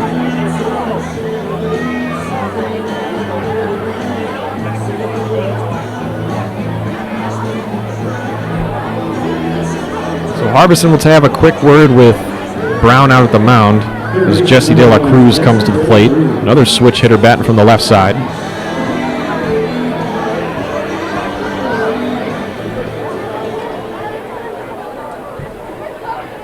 De La Cruz with a double and a couple of walks so far. Facing Brown for the first time with the bases loaded. First pitch swung on and missed. Big cut by De La Cruz, came up empty.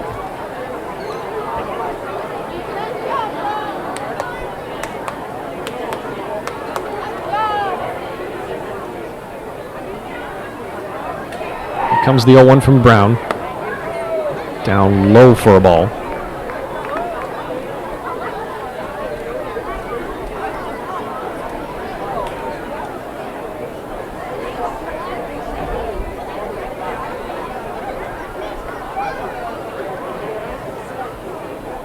Here comes the 1-1 from Brown. Another one way outside. Brown's starting to lose a little bit of control here. Couple of walks and a base hit. Count now 2-1 De La Cruz.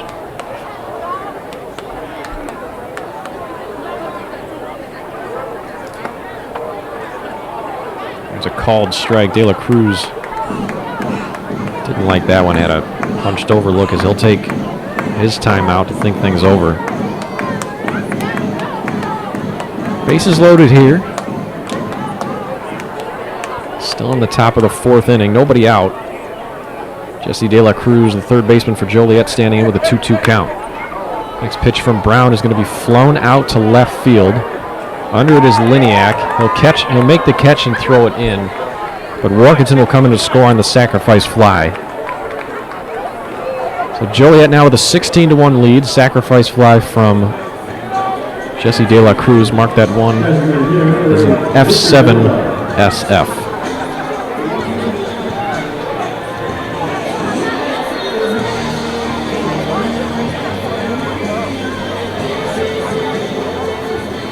So with one out here, and 2 runs already in, men on first and second, that'll bring up Victor Nova, the designated hitter. First pitch is down low. That's going to get away from Harbison, and both runners will advance. And again, the force is off.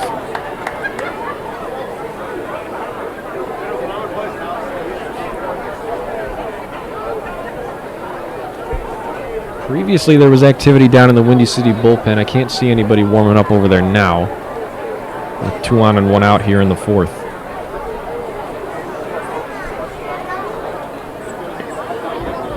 And on second and third, one down.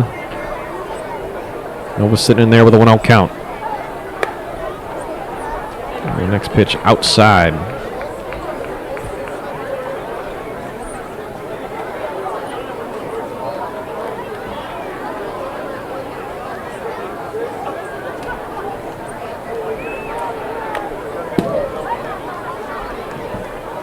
To Nova is fouled back.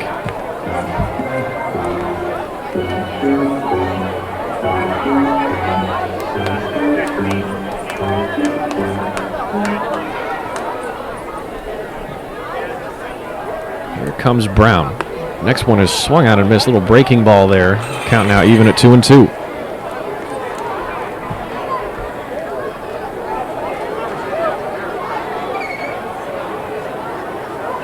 Infield is back. Shumley and Kuziak standing on the edge of the grass. Next pitch is way inside. Nova has to step out of the box and catch his breath. The count's now full at 3-2.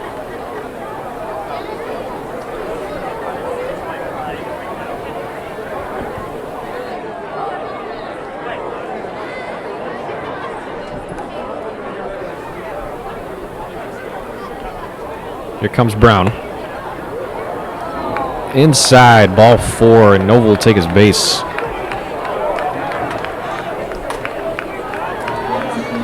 The base is once again loaded. That brings up the catcher, Brandon Heidel. Heidel with a walk, a fielder's choice, and a strikeout so far.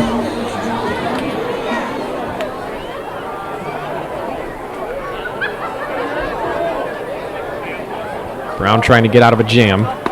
First pitch in there for a called strike, another fastball.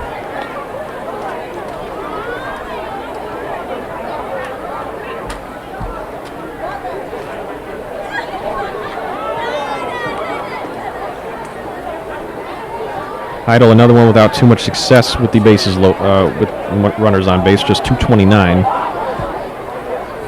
As he fouls one back for strike 2.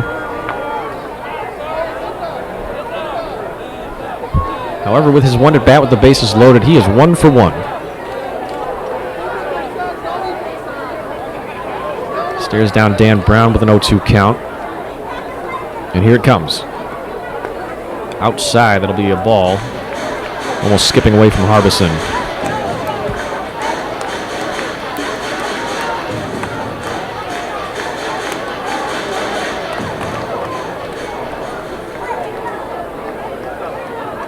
Heidel slightly open stance, bent heavily at the knees. Takes one there, a little half swing. The appeal down to the first base umpire, Dalton Phillips. It appears he didn't go around.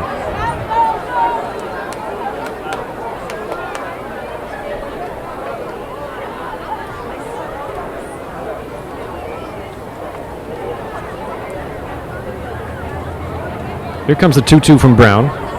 Another one that Heidel looked at, but is in the other batter's box, and count now full.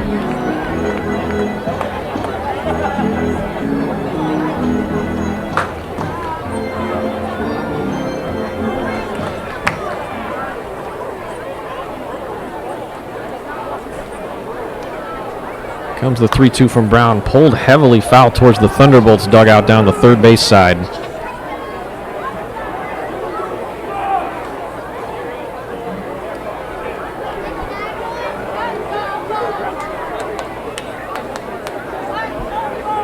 Brown in just an inning and a third has already thrown over 50 pitches. Currently stands at 54.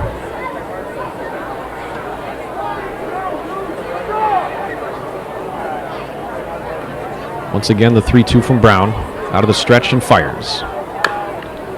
Chopper down the third base line is going to drift foul. And we'll do it again.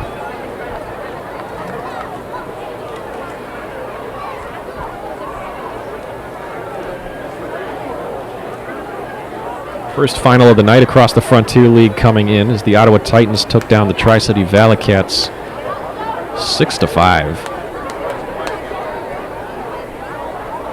Here comes Brown, another 3-2. Swing and a miss. And Heidel goes down swinging. So that'll be out number 2 here in the top of the 4th. Base is still loaded now as the number 9 hitter Braden Duan comes up.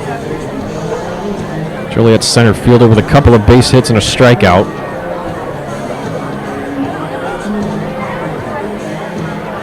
Again, going back to the bottom of the first inning where he slipped in center field but recovered to make an excellent catch laying out for a fly ball. Takes the first one outside for a ball.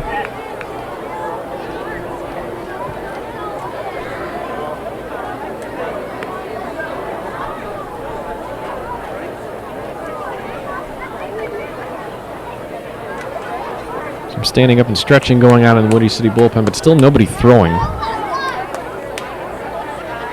Dan Brown trying to get out of this jam with 2 outs and the bases loaded. Next one to Duan is outside. That'll be ball 2.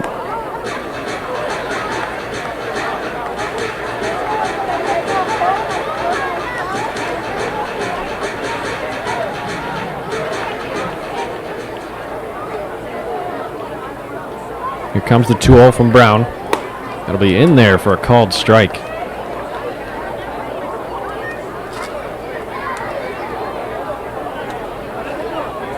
Fastball hovering in the low 90s.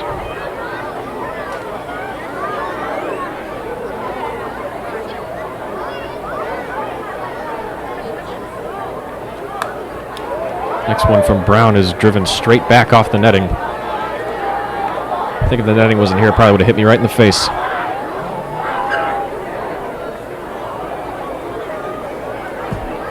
Count now 2-2.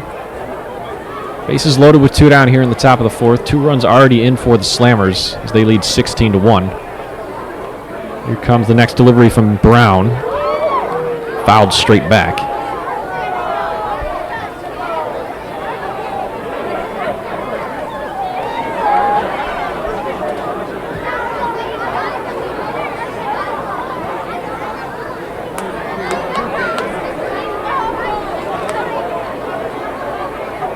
Brown out of the stretch fires another 2-2. This one's going to fall outside, count full.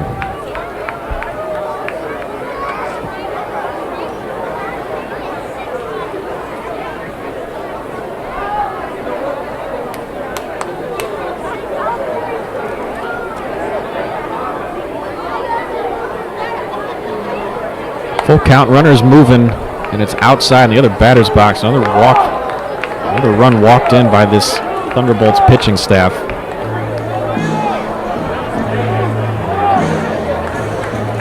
Still no movement down in the Thunderbolt bullpen. So the lineup turns over now. MacArthur comes up. 3 for 4 on the day with 3 base hits. Grounded out his last time. Close play over at first as Sanchez threw across his body to a stretching Joe Johnson. First pitch is driven in the air out towards left field, drifting foul. Will be out of play off the netting.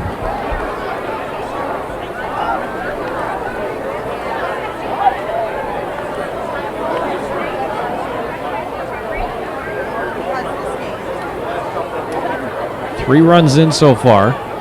2 down here with the bases loaded. MacArthur's already driven in a couple today. He swings through this one, fouls it back. Count now 0-2.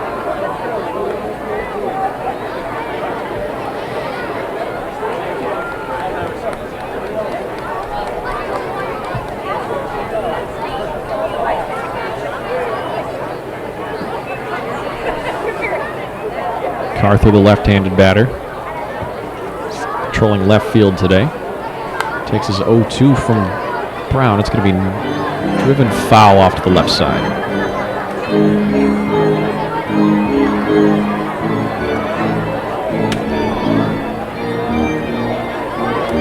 Pretty decent crowd out here at Ozinga Field for this matchup of Southwest suburban teams. Next one in there from Brown will be outside for ball 1. Count 1-2 now. 2 down with the bases still loaded. Davis at third, Nova at second, and Duan on first. MacArthur facing down right-hander Dan Brown with a 1-2 count, and here it comes. The inside for ball 2.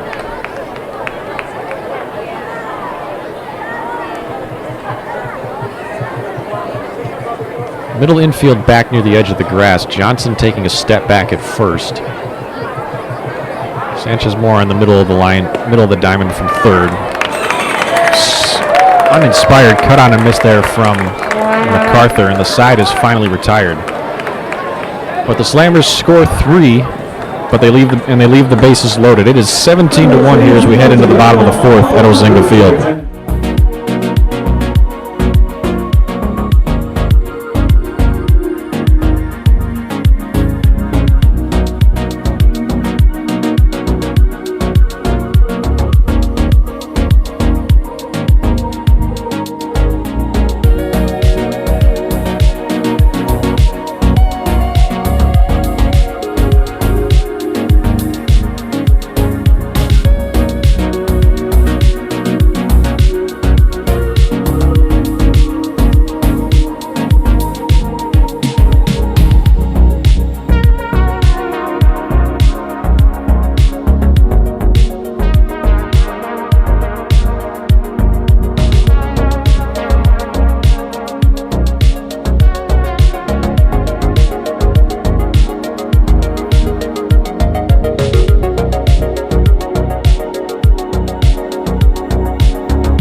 Back here in the 4th inning, Mike Gustley's here with you on rebroadcasting. Joliet Slammers currently leading the Windy City Thunderbolts 17-1.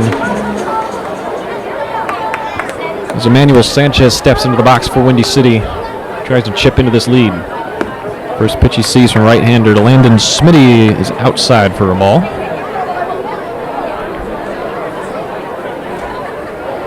Smitty in his first 3 innings of professional work, giving up just 3 base hits and 1 run. Notched 3 strikeouts. Sanchez pops one up to the first base side. Workington settles underneath it to make the catch. So 1 down here in the bottom of the 4th, and Christian Kuzemka comes up to the plate.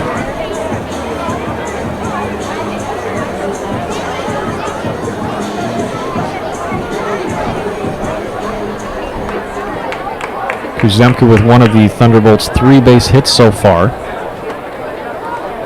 Single back up the middle his first time. First pitch is offered at with a half swing. Peeled down to first base. No go, so it'll be ball 1.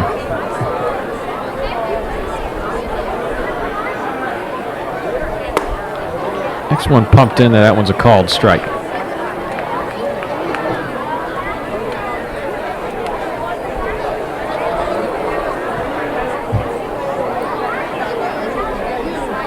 Smitty back with a 1-1. His ball finds the dirt. Count now 2-1. Kuzemka, one of 2 All-Stars from this Windy City squad. Found himself up in Quebec City with yesterday's starting pitcher Buddy Pindell. The next pitch is upstairs and off the glove of Heidel. Count now 3-1. Kuzemka leading Thunderbolts in home runs, took part in the Home Run Derby, representing the Western Division.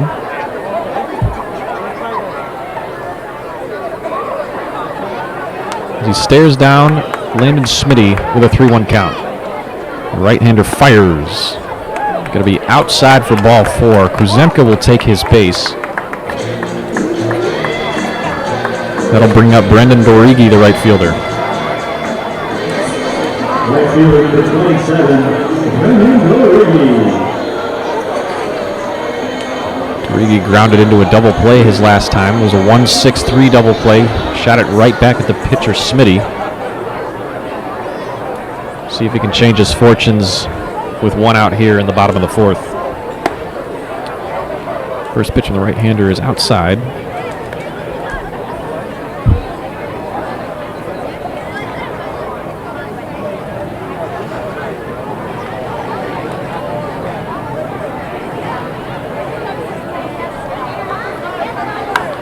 Pitch from Smitty is fouled away off of the slammer dugout off to the right side.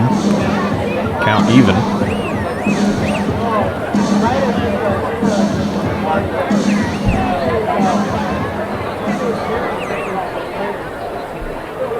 Thunderbolts really struggling here, down 16 runs just in the 4th inning. Next pitch from Smitty is inside. That'll be ball 2.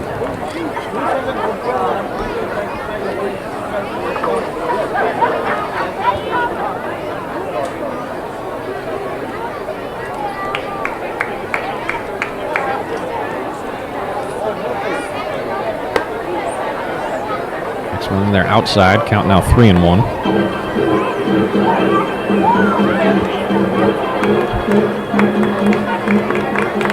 So the starting right-hander for the Thunderbolts, Jacob Newman, came out of the game, leaving the bases loaded after allowing 5 runs in the 2nd inning. The next pitch in there is ball 4. Derigi will take his base. Men on 1st and 2nd now with 1 down. That brings up the left fielder, Kingston Liniak. Struck out swinging his last time. But Newman let in 5 runs, left the bases loaded. Left-hander A.J. Chacon came in and proceeded to let all the runs in. He ended up giving up 9, though 3 of those 9 were charged to the starter, Newman, because he left him on base. Right-hander Dan Brown took over in the 3rd, striking out the side, but gave up 3 in the last half inning. Presumably his day is done after nearly 60 pitches.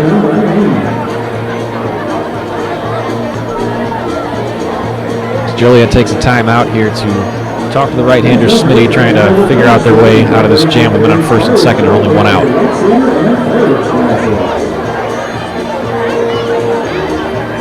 Kuzemka on 2nd, Derigi at 1st. Dangerous shortstop Henry Kuziak stepping in.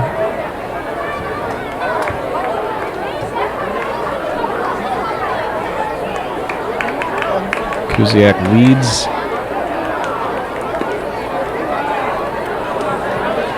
One of the leaders in batting average on this club as he takes one downstairs.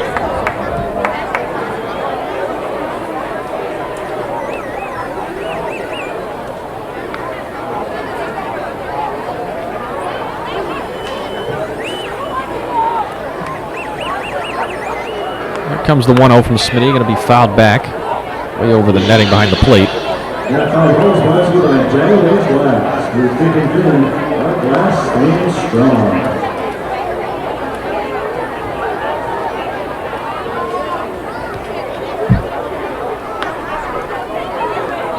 No hits so far this inning, just a couple of walks from Smitty, 1 down. There's a pop out to Matthew Workington to start the inning. So there's a little one low for ball 2.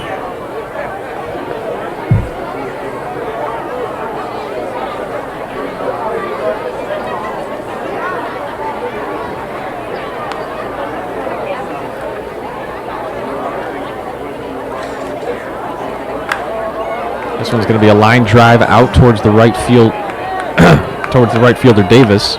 He makes the catch there. Runners will stay put.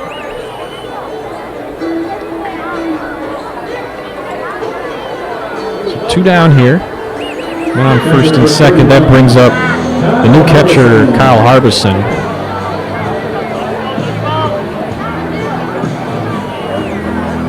Take his hack for the 2nd time after grounding out back in the 2nd.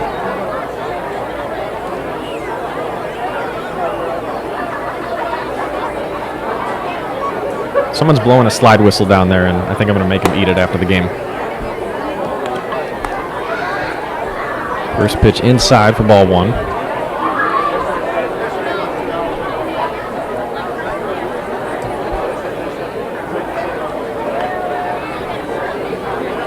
Two on and 2 out here for Smitty. Right-hander fires one in there, driven the other way. Davis picks it up and quickly gets it back in. Workington will cut the throw off, but there are now 3 men on. The bases are loaded here for Landon Smitty. First baseman number 7, Joe Johnson. So that'll bring up the 9-hole hitter, first baseman Joe Johnson. Johnson with a long fly ball off of the base of the wall in left field his last time. As it looks like the manager, Mike Pinto, will be making a pitching change here to try to get out of this inning. So the final line for the starter, Smitty, 3 2/3 innings, allowing just 1 run on 4 base hits. 66 pitches with a 51.52% strike ratio. We'll take a quick break here for this pitching change. We'll be right back here on rebroadcasting.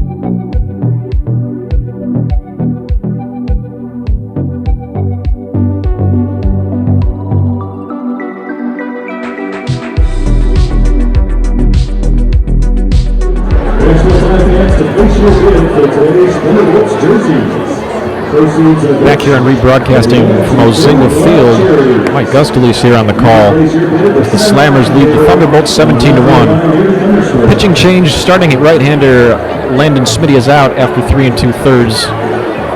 It'll be the big 6'4" left-hander Zach Grace taking over in relief.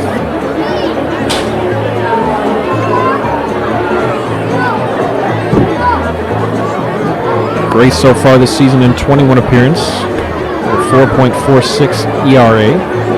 Pitched in 34 in the 3rd innings, striking out 35 and walking 15. Currently sports a .281 batting average against.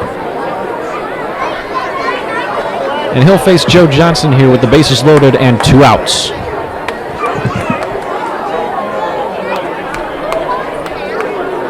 Johnson, the big left-hander with an open stance, will take one low for a ball.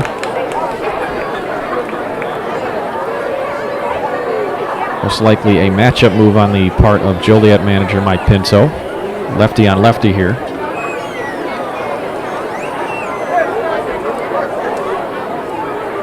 Here comes the 1-0.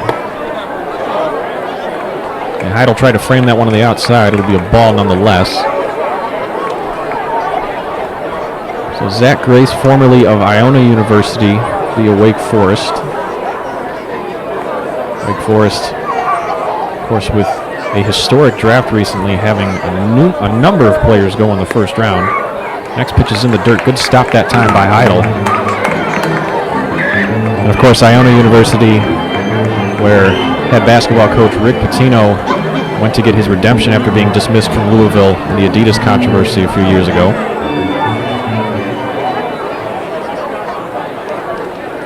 Zach Grace now with a 3-0 count against Joe Johnson. Fires one in there. And that'll be ball 4. So Johnson will take his base. The Thunderbolts get another run back. It's now 17-2. And the lineup turns over. And in steps the switch hitting Cam Feltz. Feltz will take his first hacks from the right side. Facing off against the left-hander Grace.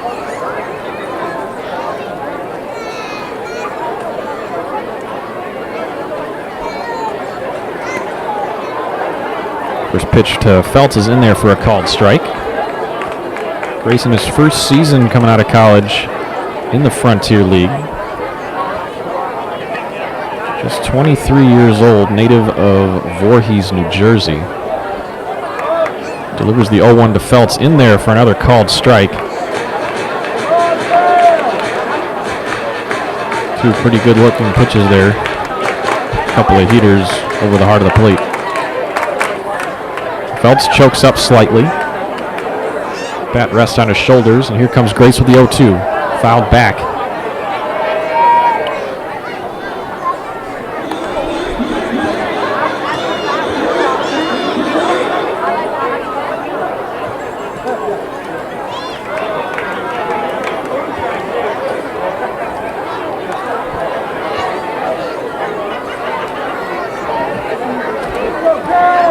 Here comes the 0-2 again from Grace. This one is going to be driven towards the hole underneath the glove of Valdez.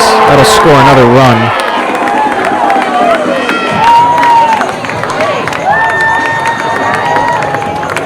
Score now 15-2 as the Thunderbolts go station to station. So Harbison on third, Johnson on second, Feltz now on first. That'll bring up the second baseman, Reed Shumley. Shumley with a walk and a very long fly ball double out to straightaway center his last time. Slightly open stance with the left foot just out behind the right. He takes his hacks from the right side.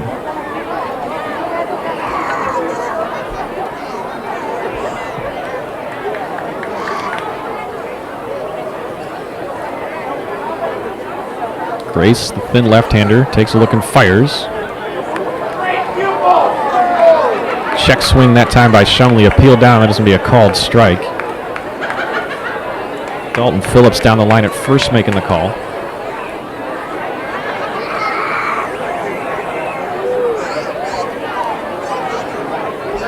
Here comes Grace out of the stretch, the 1-1. Bounces in front of the plate. Good stop again by Heidel. Count now at 2-1.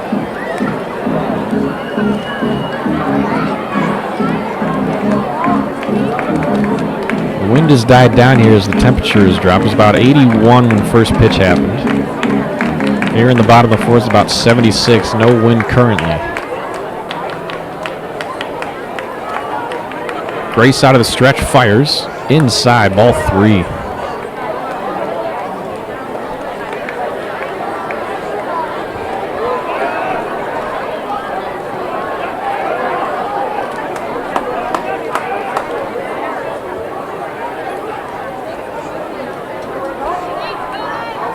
The 3-1 from Grace is inside. Another walk. And Windy City inches ever closer now, 17-4.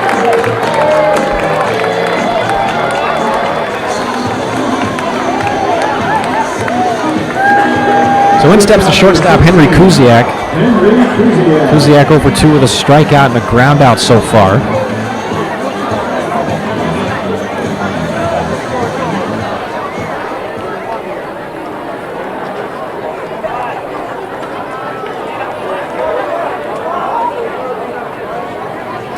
So it looks like Zach Grace will get a visit from the pitching coach here. The rest of the infield will come in. While that happens, we'll step aside briefly. 17-4 here in the bottom of the fourth. 2 down, the bases loaded. Joliet on top.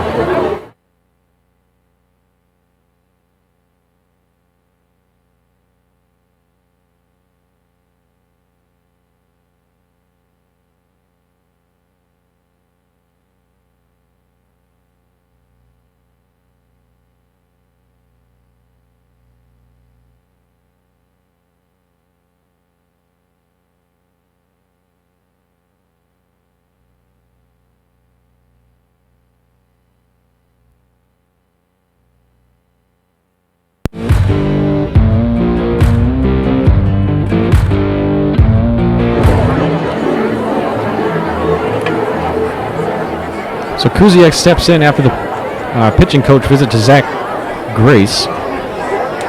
Left-hander fires in the 0-0. Fouled back towards the right side. Count now 0-1.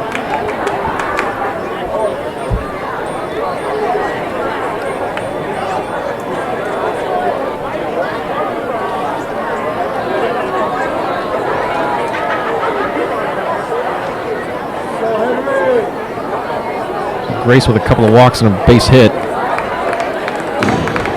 And he gets one in there for swing and strike. From 15 pitches so far, was brought in with 2 outs. So far has surrendered 2 runs. Should be charged to the starter, Smitty, who left the game with the bases loaded. Here comes the 0-2 from Grace. Driven down the line, it's going to be fair. Picked up on a hop by Victor De La Cruz. Fires across the diamond to first. It is not in time. Good effort by De La Cruz. Good scoop at first by Workington. But Johnson comes in to score. It'll be an infield hit for Kuziak.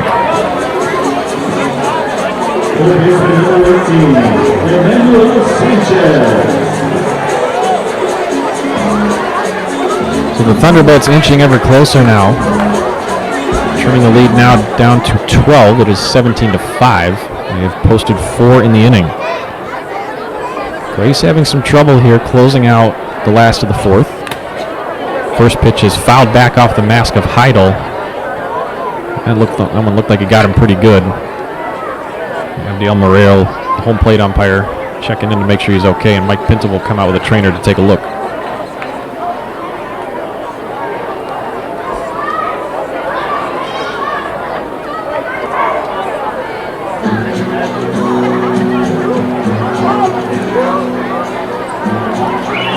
Heidel appears to be okay as Emmanuel Sanchez waits to resume the at-bat.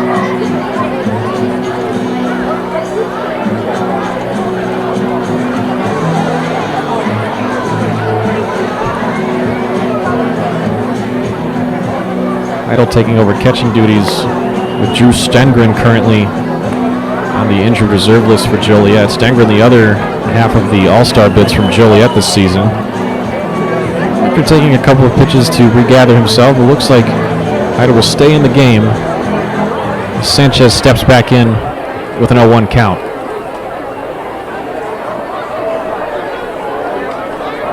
Right-handed batter playing third base for NDC today. Cracks one well foul. Loud off the bat as that one sailed through the left side of the stadium and probably ended up in the parking lot. Hopefully not on anybody's windshield.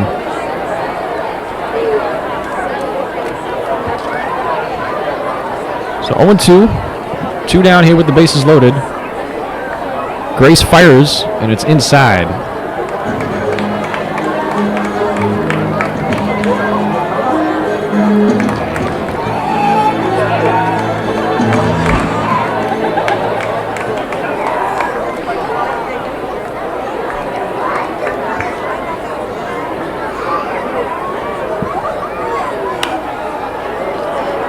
One popped in the air, drifting foul off to the right side, but Warkentin works his way down the line to make the catch, and the side is retired.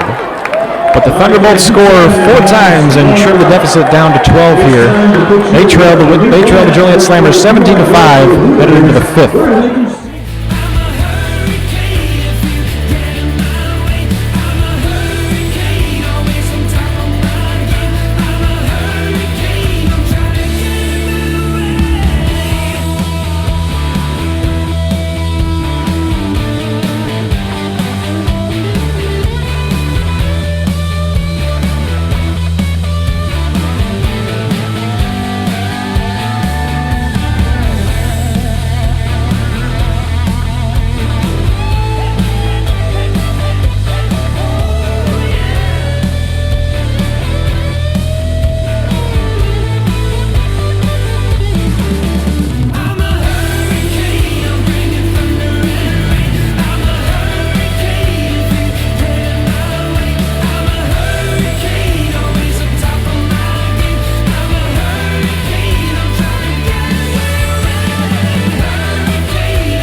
I'm feeling good. The sun is shining. I knew it would.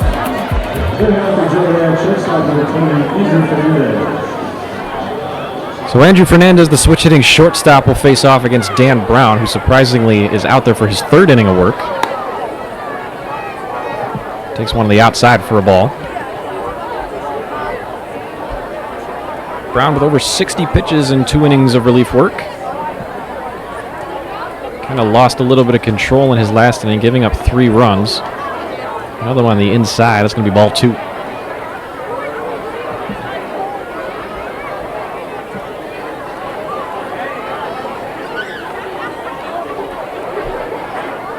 Fernandez with a couple of RBI in the game. Sac fly and a double as the 2-0 was taken in there for a called strike.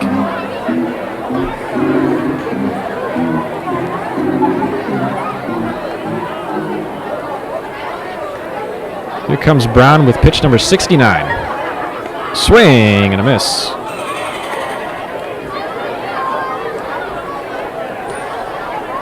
Fernandez with a nice pitch. Or Fernandez with a nice swing, but even nicer looking pitch from Brown. Count now 2-2.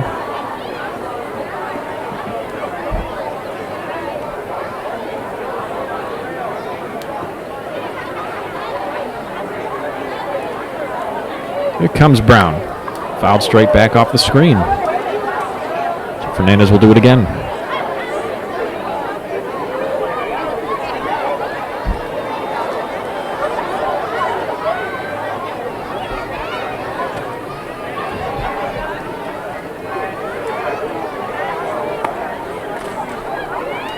Next pitch is outside, count now full. Brown has gotten 4 strikeouts in his appearance, but he's also walked 4 men.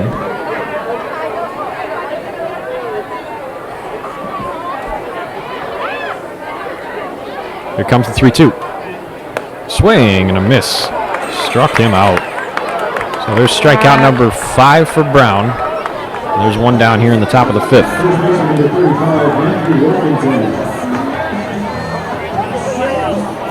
So in steps the big first baseman, Matthew Workington. A couple of putouts in the last inning. Along with his nice day at the plate. 2 walks, a couple of base hits, run driven in. His first look from Brown is inside for a ball.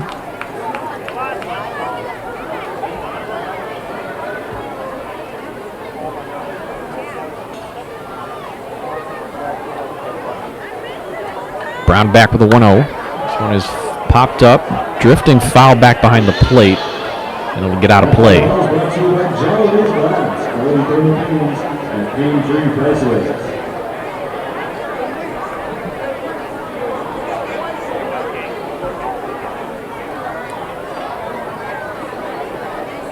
Here comes Brown out of the stretch, the 1-1.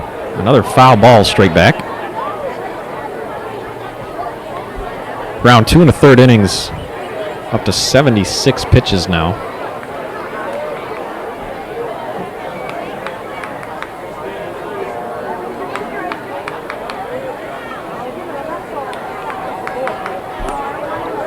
And the 1-2 is inside, gets away from Harbison back behind the plate.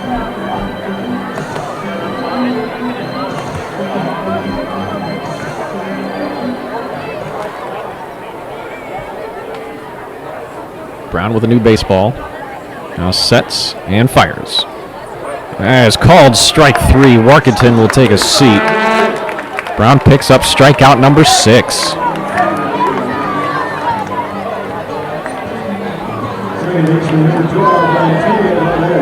So after the strikeout, the second baseman, Antonio Valdez, will come in. Switch hitter will take his cuts from the left side.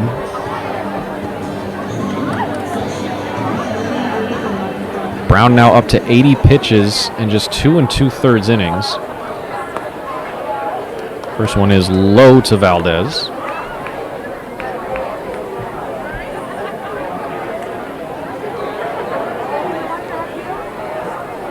Brown trying to post his second scoreless inning.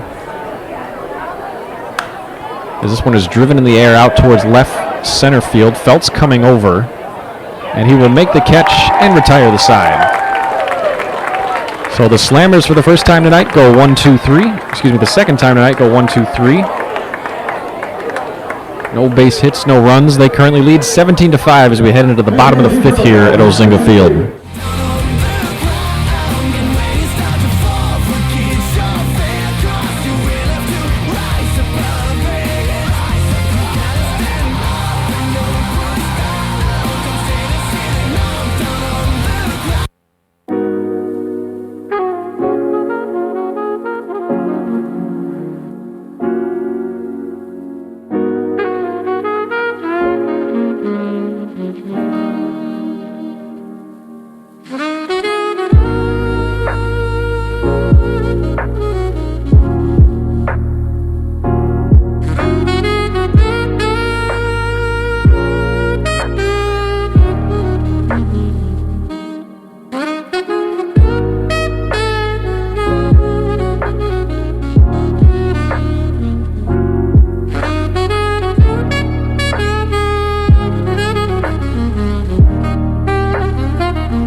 Back here at Ozinga Field, headed into the bottom of the fifth, the Joliet Slammers currently lead the Thunderbolts 17-5. Zach Grace on for his second inning of work.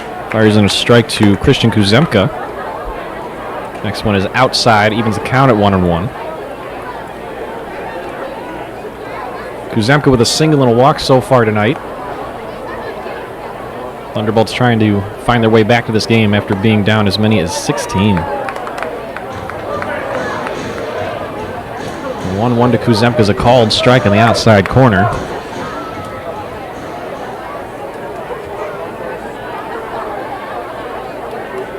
Here comes the 1-2, fouled off to the left side. A couple of members of the Thunderbolts ducking and covering in the dugout.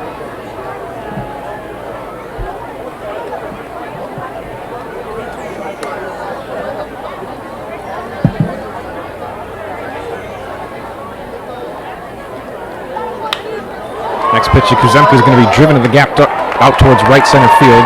Gathered in by Duhan, who slips out there. A big turn at first for Kuzemka, but he'll stay put with a leadoff single. So second base hit of the night for Kuzemka.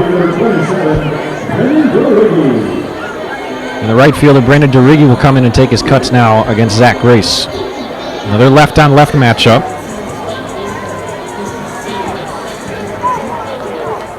Durigi yet to get a base hit so far. 0 for 1 with a sac fly. First pitch to him is in the dirt. Good stop by Heidel out in front of the plate.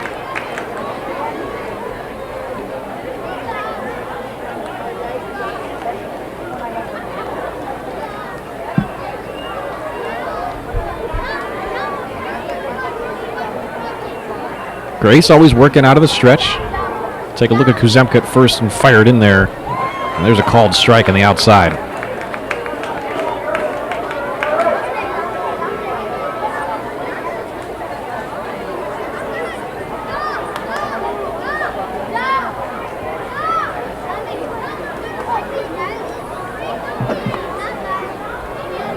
One to Durigi is outside for ball 2. Taking a look down at the bullpens, a left-hander warming up for Windy City. They have 3 different slammers getting up and stretching, throwing a couple of weighted balls around. There's another strike in there for Grace. Durigi stepped out, thought it was ball 3. Instead, he'll just take his time out to gather his thoughts.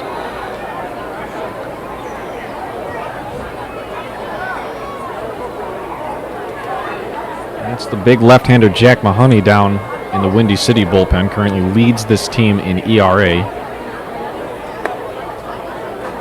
Next pitch from Grace is outside for ball 3. Heidel again trying to frame it on the outside, unsuccessful.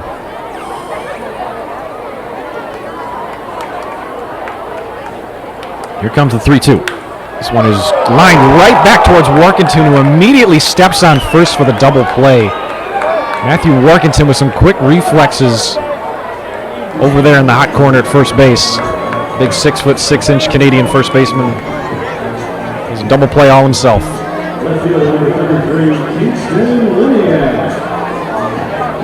So after the line out and the step on first, that'll bring up the shortstop Kingston Liniak. Or excuse me, the left fielder Kingston Liniak. Kuziak, Liniak. There's a lot of acts here. First pitch. First pitch to Liniak is in there for a called strike.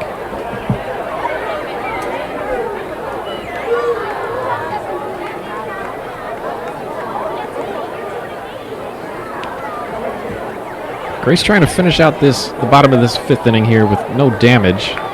The next pitch to Liniak is swung on and missed.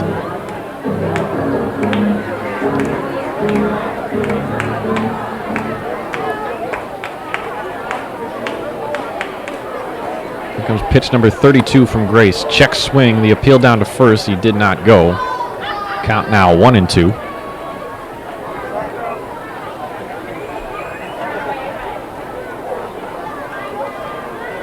Liniak 0 for 2 with a strikeout so far. Here comes Grace.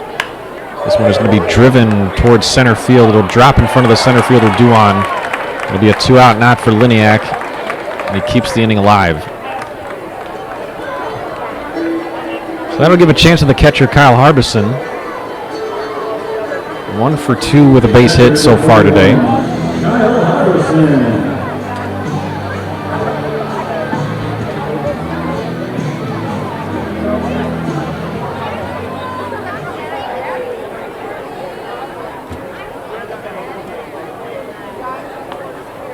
First pitch to Harbison is in there for a called strike. Liniak at first, Harbison at the plate. If they were to extend this inning, Joe Johnson, who's had a couple of big-time hits in this game, would get another shot. Next pitch from Grace is swung on and missed. Harbison came unglued, came up absolutely empty.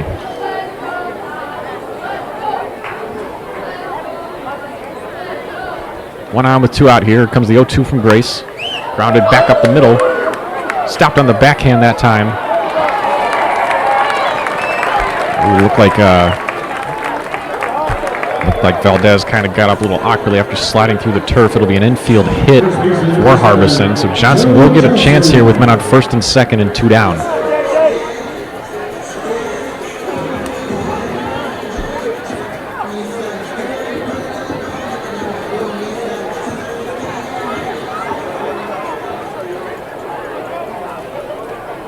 Johnson one for one. A double, a walk, and an RBI so far. Takes the first pitch in the outside corner for a strike.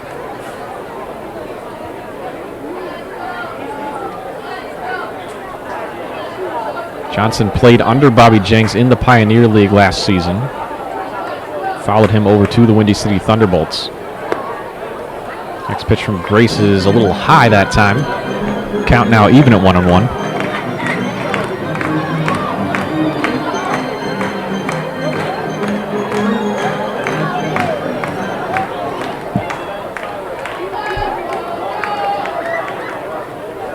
Grace checks on the runners. Here comes the 1-1. Outside for ball 2.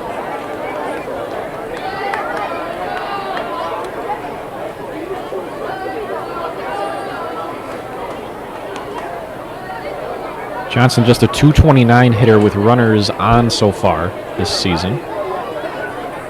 Trying to change his team's fortunes here. Next pitch is in there for a called strike. Count even now at 2-2.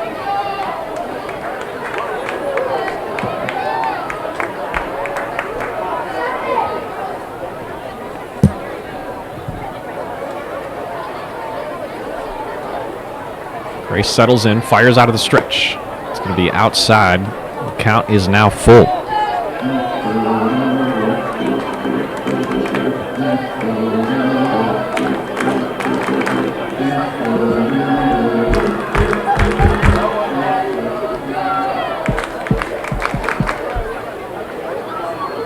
Here comes Grace, the 3-2. Fouled off the mitt, it looks like, of Heidel back behind the plate. And Johnson stays alive. He'll do it again.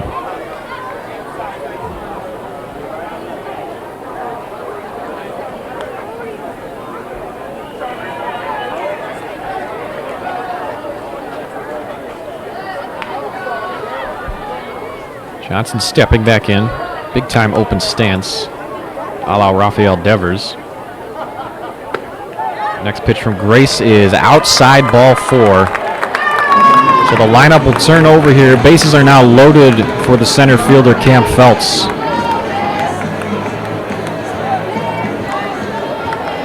Center fielder number 4, Cam Phelps.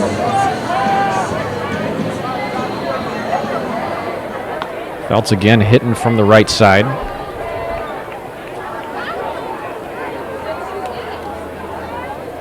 Facing off against the lefty, Zach Grace. First pitch is popped up in the air, drifting just outside of the infield.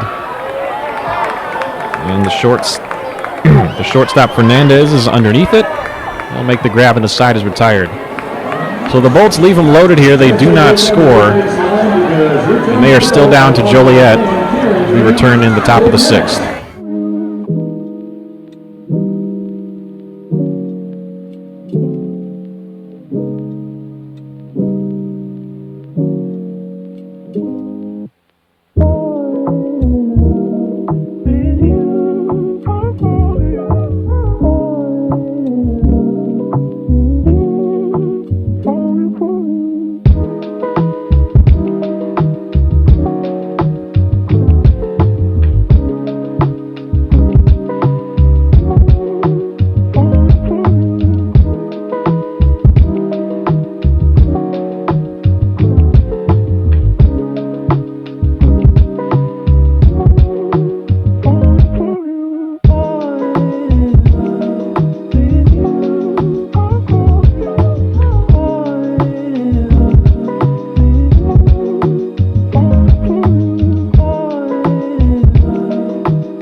here in the top of the 6th, and left-hander Jack Mahoney will take the mound for the Windy City Thunderbolts. He'll face off against right fielder Chris Davis. Davis over 2 with a strikeout so far.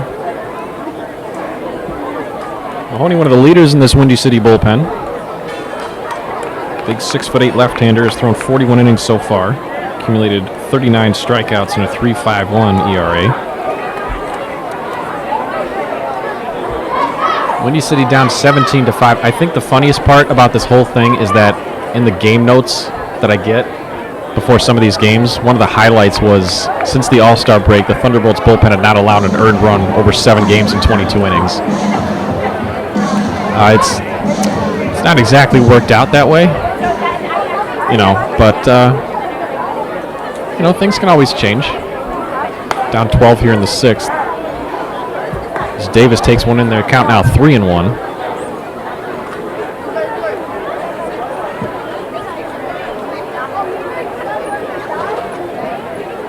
Mahoney, the hard-throwing left-hander, delivers. Another called strike in there, 3-2.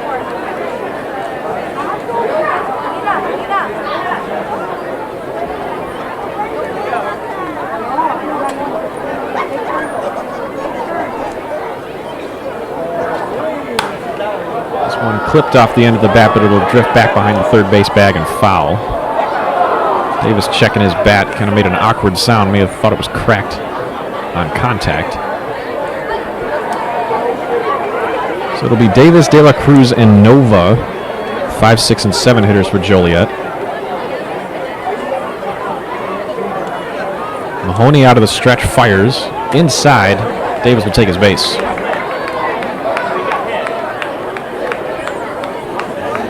Third baseman number 1, Jesse De La Cruz. So for all of you sports fans, obviously the Olympics in Paris has started as of this morning if you are living in the United States.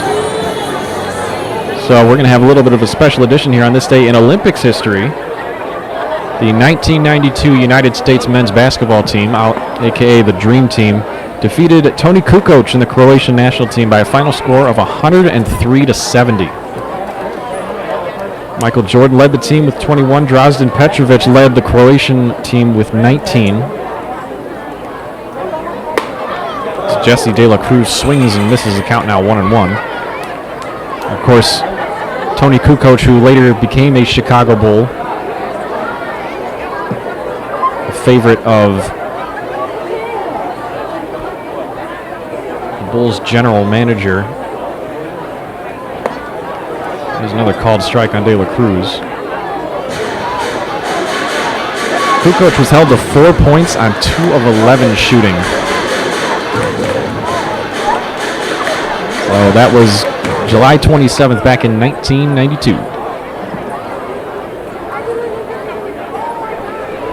Nobody out. Davis standing on first. Here comes the 1-2 to De La Cruz. Grounded towards the shortstop, Liniak. He will turn over to second, thrown on to first. And it's a 6-4-3 double play.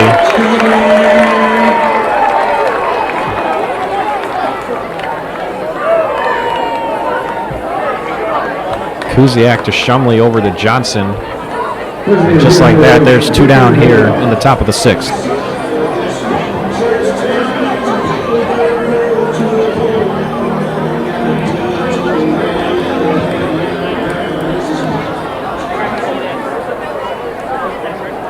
So in steps the designated hitter Victor Nova. Left-handed batter will face Jack Mahoney. First pitch is inside for a ball.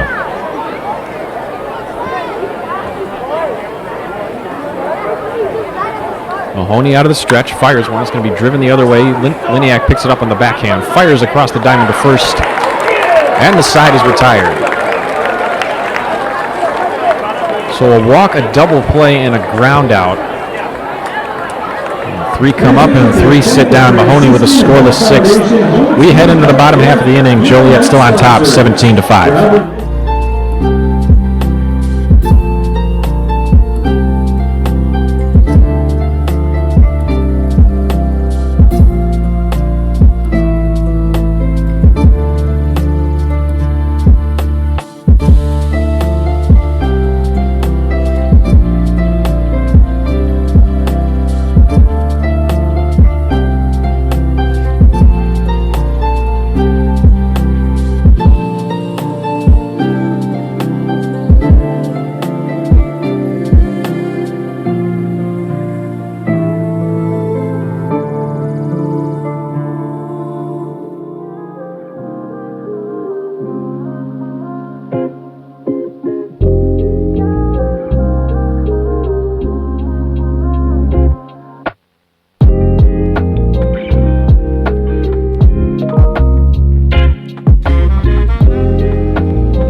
Back here at Ozinga Field in the bottom of the 6th. Joliet currently leads Windy City 17-5. Left-hander Zach Grace will come on for his third inning of work.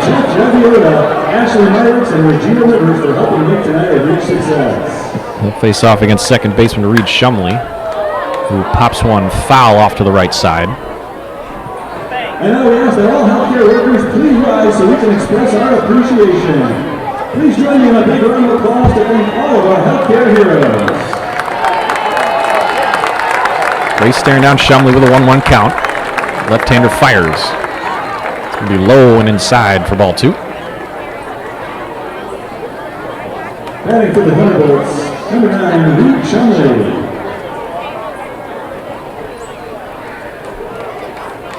Here comes Grace, the 2-1, fouled back. They've clipped off his foot.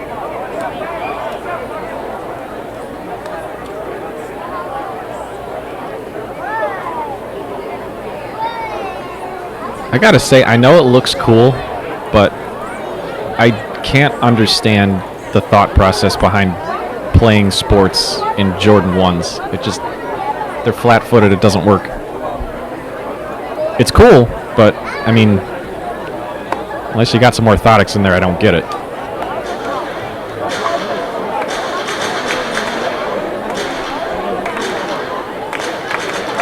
Shumley steps back in with a full count. And Grace fires one in there. It's going to be flown in the air out towards right field. Davis makes his way underneath it. Makes the routine catch, and there's one down.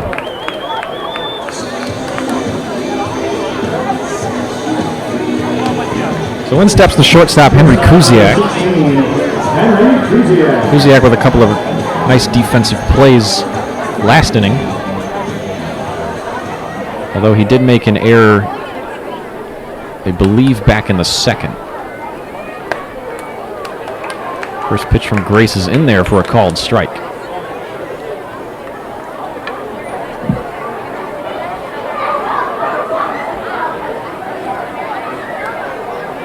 Grace out of the stretch, fires the 0-1, swung on and missed by Kuziak. It's 0-2.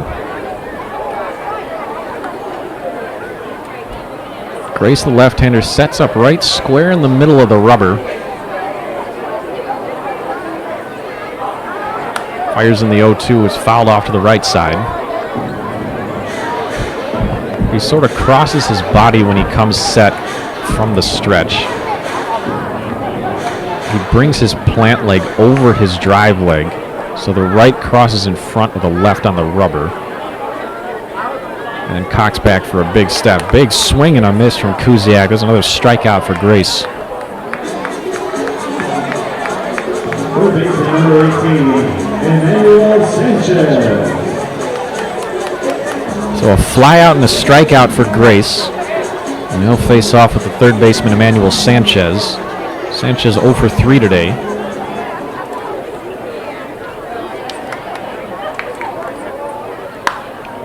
First pitch is lined down the left field, hitting off the screen right in front of the Windy City bullpen.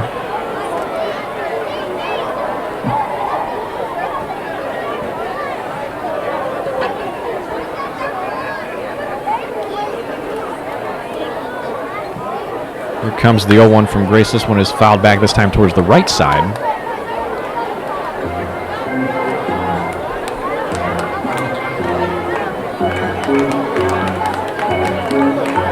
Somebody warming up in the Joliet bullpen. It looks like they're ready to go. Stop their throwing routine, and now we'll just watch Grace. The 0-2, another one fouled back into the netting. Sanchez stays alive. They'll do it again.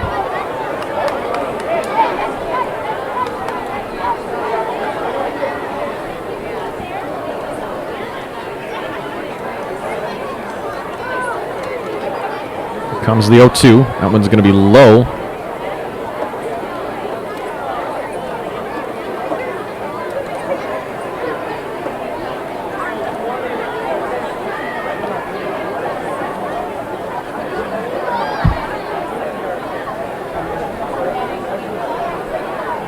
Grace gets set again. The left-hander fires the 1-2. Inside for a ball.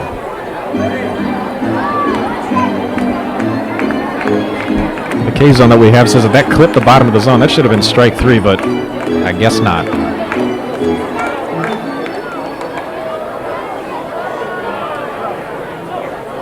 The 2-2. Again, line down the left field line, but foul.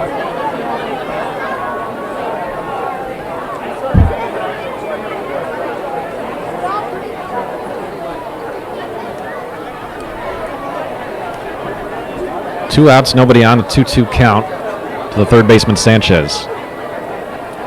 Grace fires. And it's going to be outside. Count is full.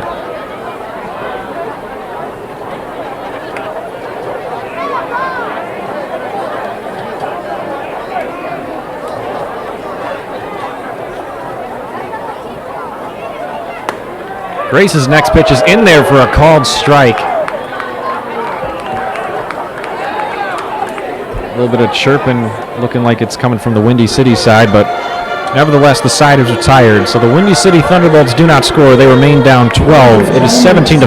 Slammers on top.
Top of the 7th inning, Jack Mahoney on for his second inning work. He'll face off against the catcher, Brandon Heidel. Heidel with an RBI and a couple of strikeouts so far. He'll take one on the outside for a ball.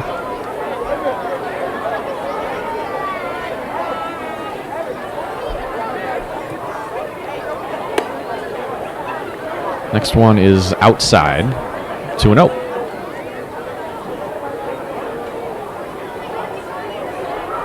So it'll be Heidel, Duan, and MacArthur. 8, 9, and 1 spots for the Slammers. Working against the left-hander Jack Mahoney. Throws another one in there on the outside. It is now 3-0.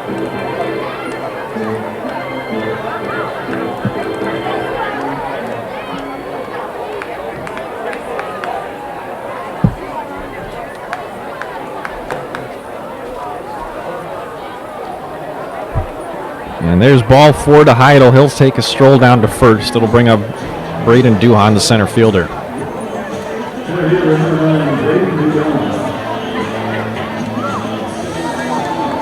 For those of you just joining us here in the top of the 7th, the Joliet Slammers currently lead the Windy City Thunderbolts 17-5, mostly in part due to the 14-run outburst that happened in the second inning for Joliet. Tagged on 3 more in the top of the 4th. 17 runs on just 13 hits. Jack Mahoney's currently standing on the mound, big 6'8" left-hander for Windy City. Facing off against the center fielder, Braden Duan. Here comes the 0-1. It is in there for a called strike. Count now 0-2.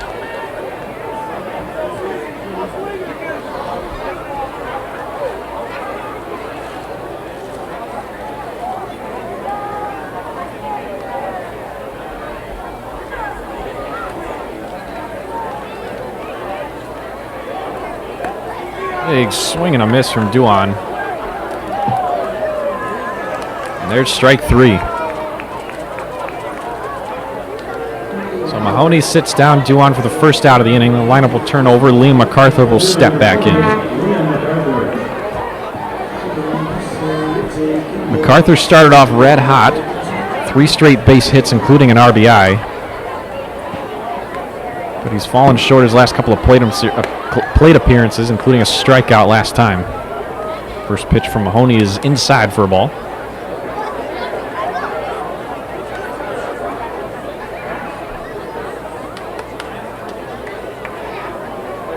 Mahoney delivers another and is fouled off the catcher. Count even at now at 1-1.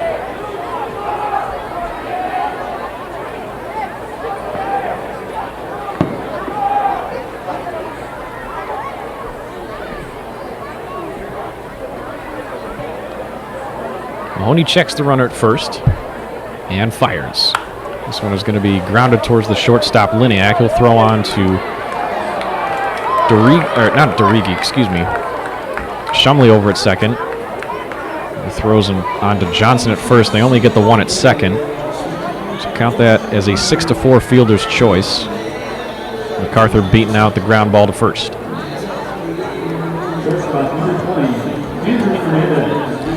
So in steps the shortstop, Andrew Fernandez. Switch hitting middle infielder will take his cuts from the right side for the first time.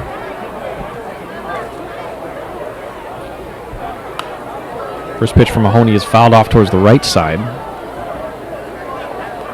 A few more final scores as we head later into the evening here in Crestwood. From Campanelli Stadium in Brockton, Massachusetts, the New England Knockouts took down the New Jersey Jackals 7-2. Swing and a miss from Fernandez.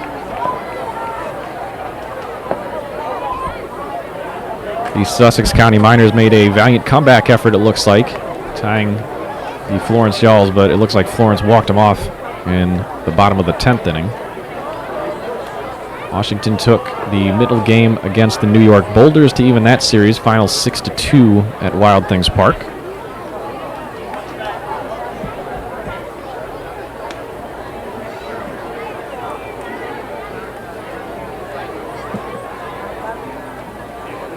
Evansville currently on top of Lake Erie at the top of the 8th at Boss Field. Next pitch from Mahoney is upstairs for ball 2. Count now even at 2-2. So MacArthur stands on first. Fernandez at the plate.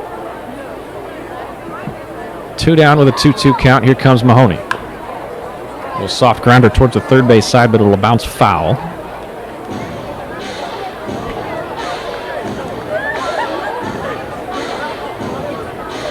Schaumburg down 4-2 in Sauget. Top of the 7th there. Meanwhile, the two French-Canadian teams, Trois-Rivières Eagles and the Quebec Capitals, tied at 2 in the bottom of the 8th. Next pitch from Mahoney is down low. Count now 3-2.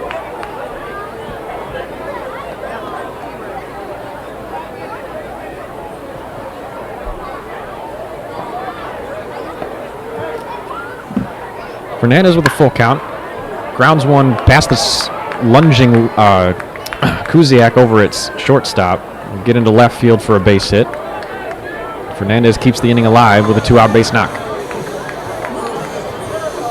So that'll give Matthew Workington an opportunity to hit here with 2 down. Looking to hopefully stretch this lead a little bit further.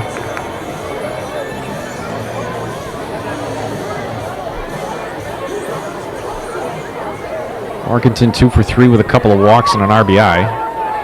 He struck out his last time up. First pitch he sees from Mahoney is way inside. It pops off the glove of Harbison. The runners will stay put. MacArthur and Fernandez, both speedy guys on second and first, respectively. MacArthur with a caught stealing back in the top of the first.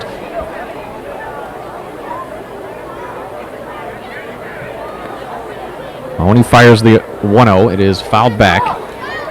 Count is even.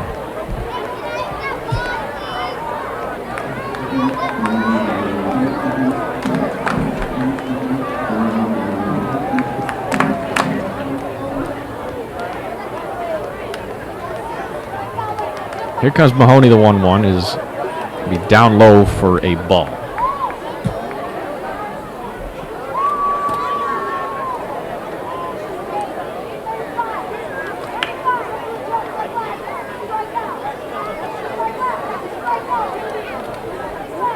Here comes a 2-1. It'll be dribbled off down the left field line, but foul.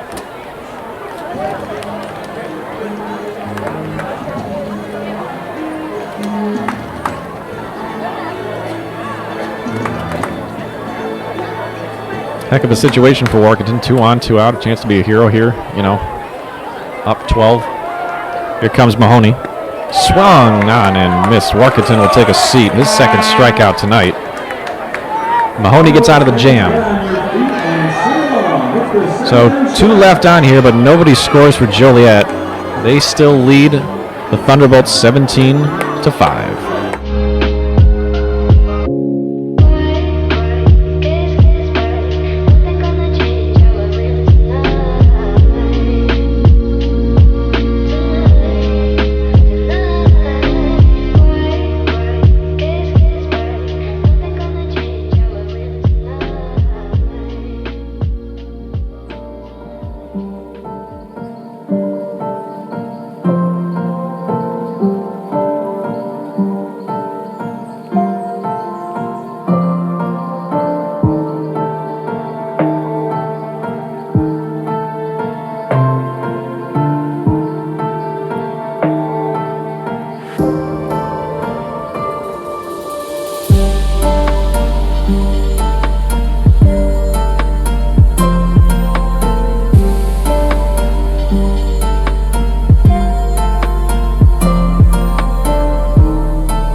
Bottom of the 7th here from Ozinga Field in Crestwood, Illinois. Be a little pitching change for Joliet Slammers here. Right-hander Ian Delman on in relief. Be his 26th appearance. So far has thrown 24 and 2/3 innings to the tune of a 5.47 ERA. He'll be right on right as he faces Christian Kuzemka for his first batter against. Delman working quickly now, already down 2-0. Kuzemka 2 for 2 with a walk. Delman quickly out of the windup, fires one in there. It's 3-0.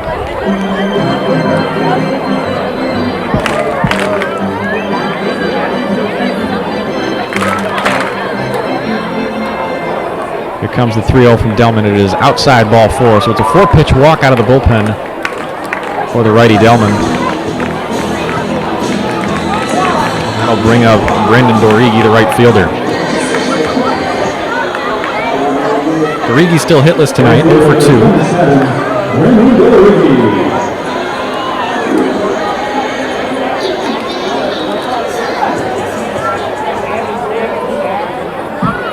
Left-handed batter will face off against the right-handed Ian Delman. First pitch in there for a called strike.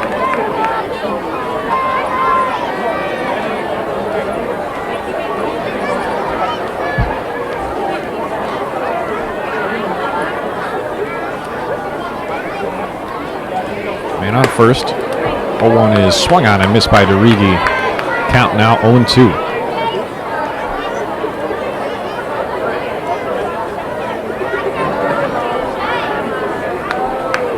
Delman, another native of the Chicagoland suburbs from LaGrange, Illinois. Swung on and missed. DeRigi is down on strikes. So after a 4-pitch walk, it's a 3-pitch strikeout. Delman punches out DeRigi for the first out of the inning. So in steps the shortstop Liniak, or the left fielder Liniak.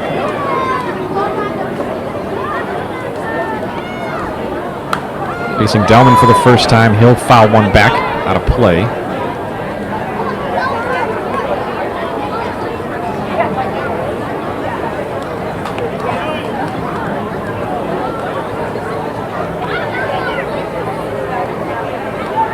Delman working out of the stretch.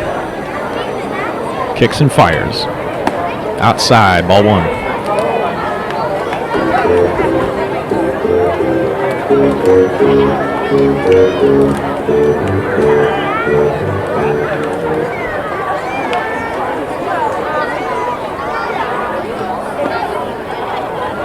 Another one in the dirt. Could stop that time by Heidel behind the dish. So the infield at double play depth with the exception of Workington, who guards the bag at first.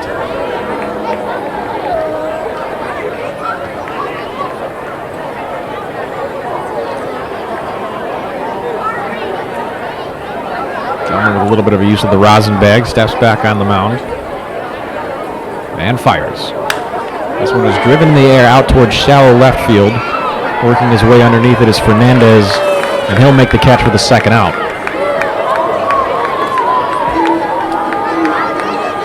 So some Boo Birds still continuing to come out here on the south side. As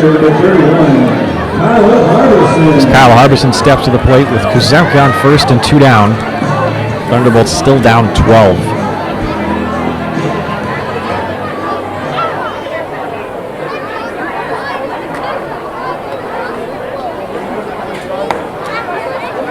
First pitch is down low for a ball.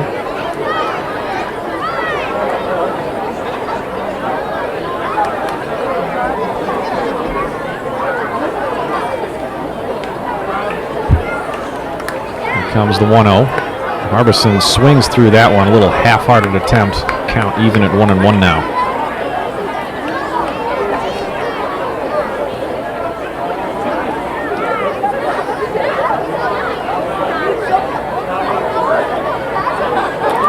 Comes the 1-1 from Delman. Swung on and missed, strike 2. Delman's hat flew off after throwing that one.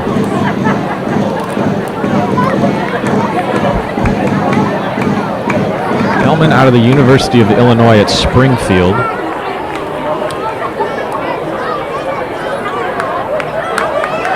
Delivers the next pitch, is fouled off by Harbison.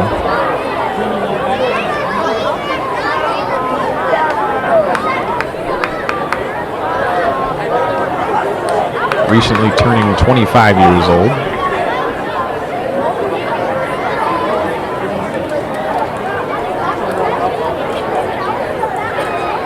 Out of the stretch, here's the 1-2 from Delman. In there for a called strike. Another punch out for Delman. He retires the side. And the Thunderbolts don't score, but they leave a man on here. They still trail the Slammers 17-5 after 7.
Back here at Ozinga Field, Mike Gustelis with you as the Joliet Slammers lead the Windy City Thunderbolts 17-5. Another Chicagoland native, Bryce Helgett, the right-hander on the mound for Windy City.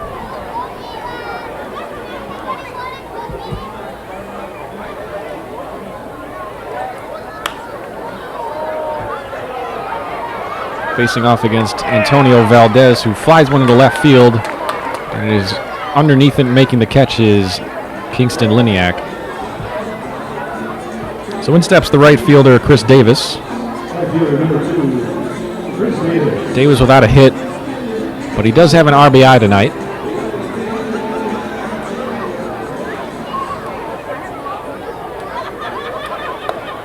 First pitch from Helgath is in there for a called strike. So between Kuzemka defensively, or Kuzemka at the DH spot for Windy City, Delman, who came out for Joliet in relief last time, and now Helgath. They got a couple of different Chicagoland natives here.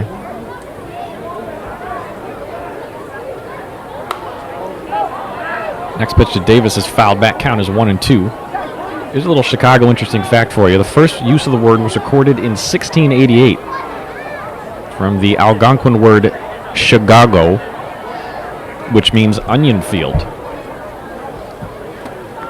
So, next time somebody pops that one on you at trivia, you take that to the bank and tell them Mikey G sent you.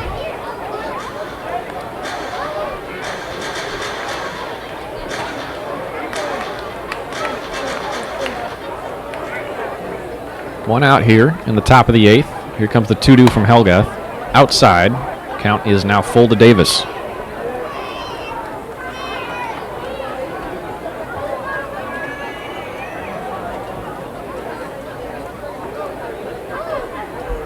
Helgath signed about a month ago with the Windy City Thunderbolts, as Davis fouls another one off towards the right side. Made his first appearance against the Lake Erie Crushers actually a month ago today on June 27th. Pitched 2 innings. I don't believe he allowed a run, as Davis grounds one hard to the third baseman Sanchez. Will throw on to Johnson at first, and there is out number 2. So that'll bring up the third baseman Jesse De La Cruz. He will step back in from the left side.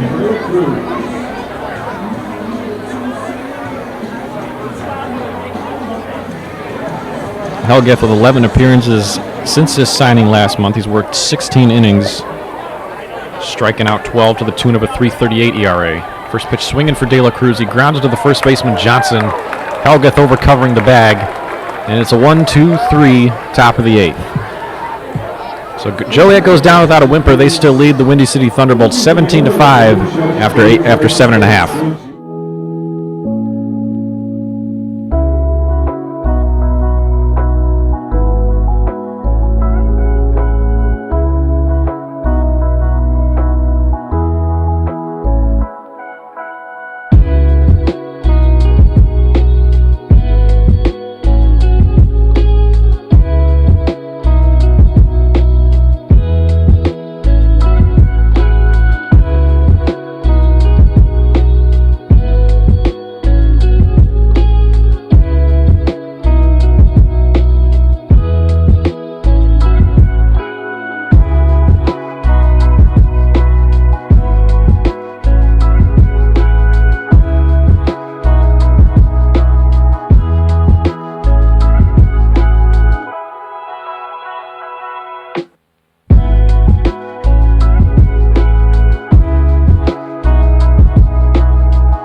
Back here at Ozinga Field, bottom of the 8th inning with the Thunderbolts coming up to bat, trailing the Joliet Slammers 17-5.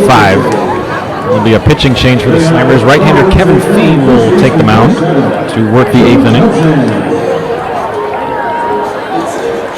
Fee making his 11th appearance. So far has struck out 5 in his 9.1 innings pitched. And sports a slightly bloated 9.64 ERA. He'll face off Joe Johnson. First pitch is in the dirt.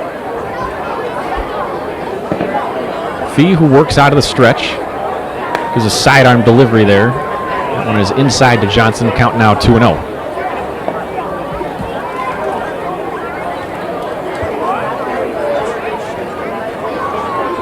Fee, another big guy, standing at 6'4", just over 200 pounds. Native of New Albany, Ohio.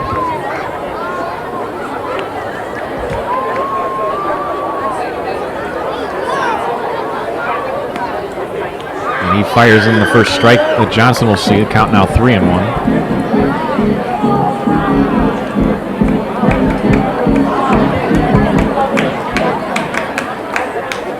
The 3-1 is shot back towards the middle, grounded, picked up there.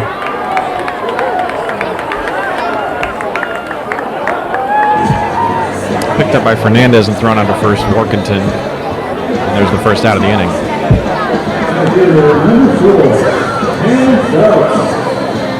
So the lineup turns over for Windy City, and Cam Feltz will step back in. Switch hitter batting from the left side against the right-handed Fee.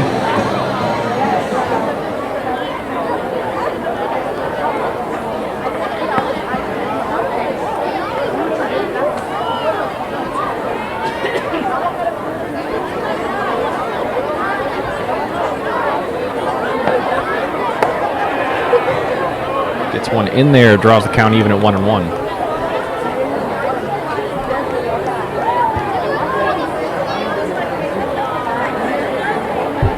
Fee working out of the stretch. The sidearm delivery is inside for ball 2.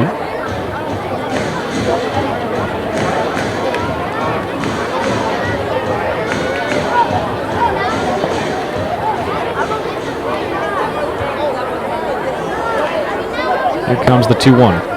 Inside again. Count now 3-1 to the Windy City center fielder. Feltz 1 for 4 on the day. Base hit back in the 4th. Brought in a run. So Fee takes a step off here. And it looks like it'll be a pitch clock violation. And Feltz will take his base.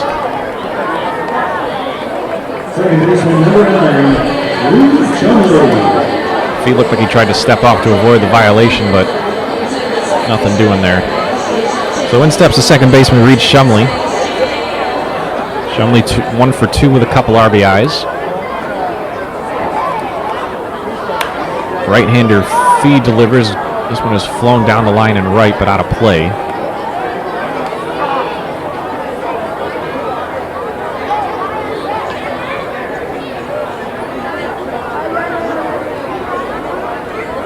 One man on and one out here in the bottom of the 8th.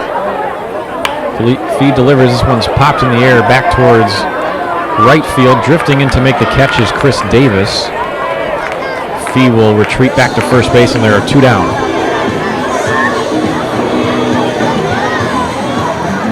Shortstop number 16, Henry Kuziak. So the shortstop Kuziak steps in now. 1 for 4 today with a couple of strikeouts. Fee trying to work around the one base runner Feltz. First pitch is fired in there low for a ball.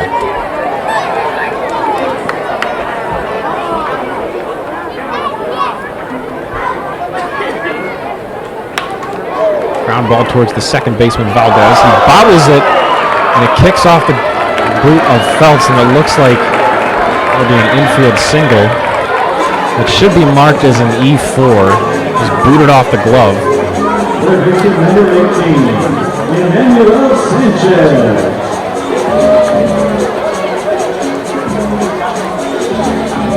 So Emmanuel Sanchez will get a chance here with 2 down and 2 out, 2 down and 2 on here in the bottom of the 8th.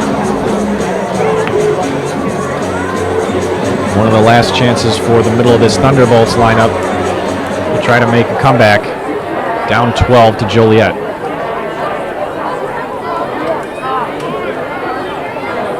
First pitch from Fee is grounded off the plate, coming in to try to make a barehanded play as De La Cruz gets past him. Fernandez comes in and tries to punish the foot of the plate. It is not in time. Phelps comes in to score. And the Thunderbolts get a run back in a strange way. De La Cruz came in charging from third base, tried to make a barehanded throw, but it hopped over his head. Fernandez was right there to recover, threw to the plate. Idle's tag was not in time. Meanwhile, that'll be scored as likely a fielder's choice, possibly with an error.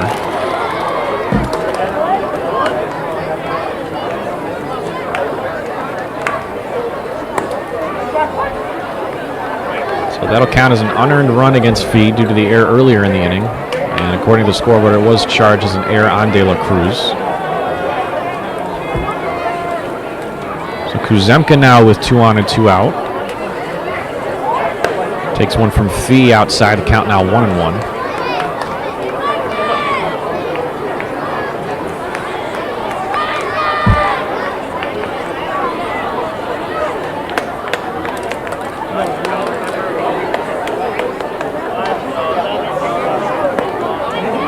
It'll be Kuziak on second and Sanchez on first.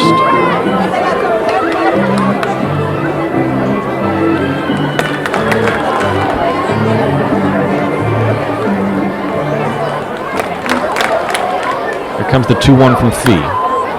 Soft grounder back towards the pitcher Fee, who will try to run and make the force out at third, but Kuziak beats him to the bag.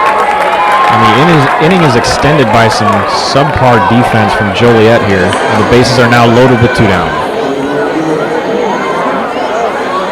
So Brandon Dorigi, the right fielder, will get another chance here. Advantageous matchup, left-handed bat on right-handed arm. Kuziak on first, Sanchez on second, Kuzemka on first, Sanchez on second, and Kuziak over at third. It looks like Fee will get a visit from the pitching coach here. We'll step aside briefly while they have their conversation.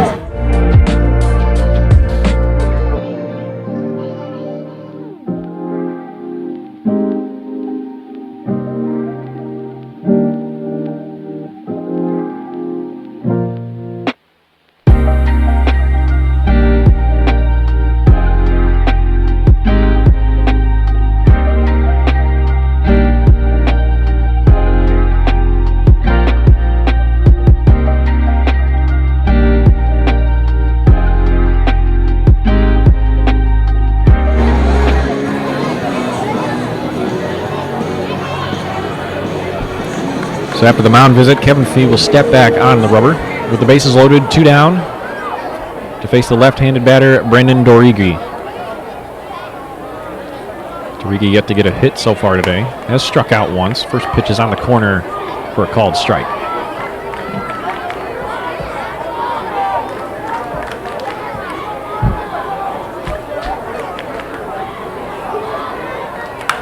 Next pitch is grounded straight past Fee. Picked up by Fernandez on the back hop. Tries to throw it into second for the force out. Nothing doing there. Smart base running there from Emmanuel Sanchez. He'll round third and come in to score. So it's a 2-run infield single for Brandon Dorigi. And all of a sudden, the Thunderbolts have now cut it down to an 11-run deficit. Or a 9-run deficit.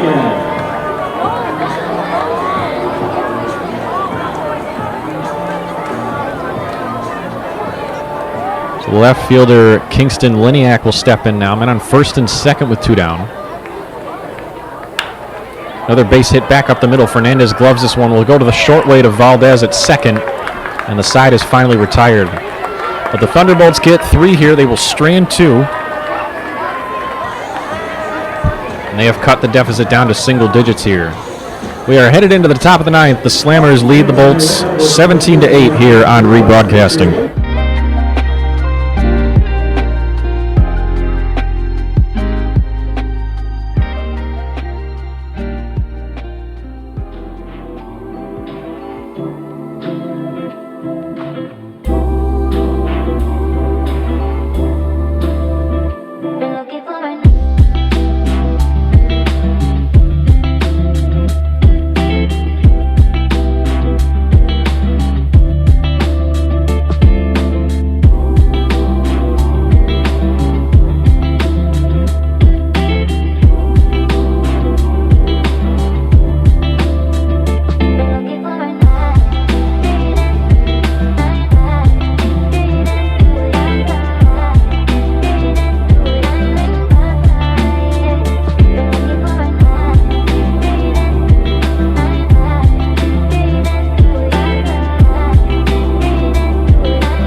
Top of the ninth here as Christian Kuzemka comes out of his DH spot to pitch for the Windy City Thunderbolts, as they are down 9 here, headed into the final frame. Second pitch fired in there. It is 2-0.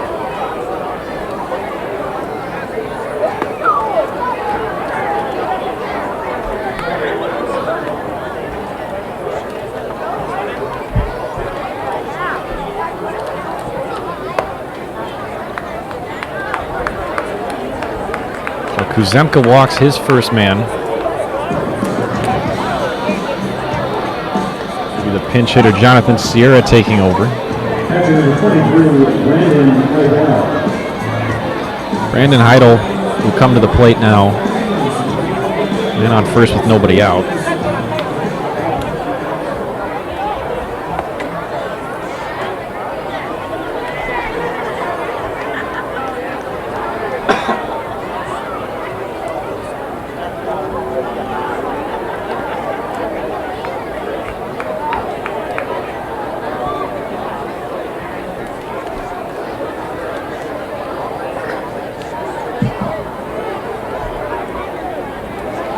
For anybody wondering about Kuzemka's pitching career, so far this season he has pitched in 4 innings, amassed a .225 ERA with 2 walks and 1 strikeout. So he gets Heidel to ground out there. Sierra moves over to second base. There's 1 down here in the 9th.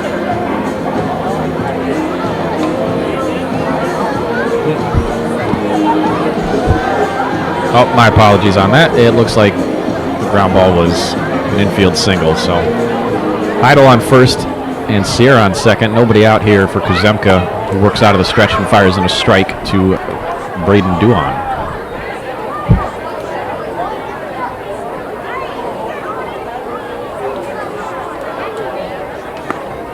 Next pitch from Kuzemka is low.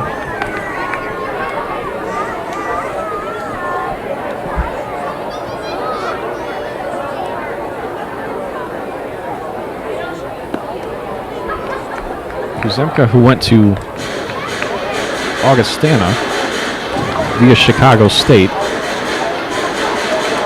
appears to have not done any pitching so far in his career. As he gets Duan to swing and miss at the next one, it's 2-2.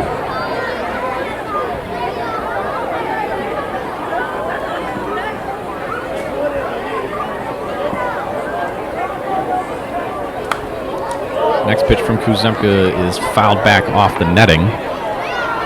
Count on Duan will remain at 2-2.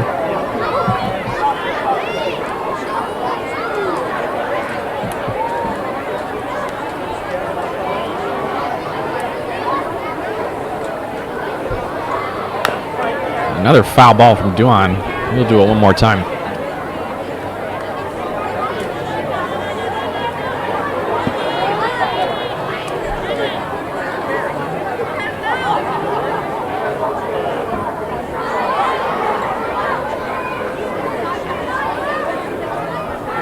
The 2-2 from Kuzemka is outside. The count now full.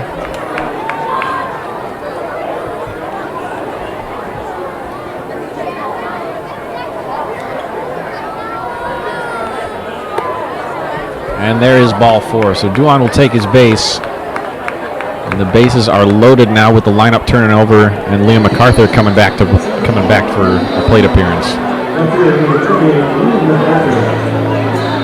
MacArthur with a couple of strikeouts, but he did start off the game with 3 consecutive base hits.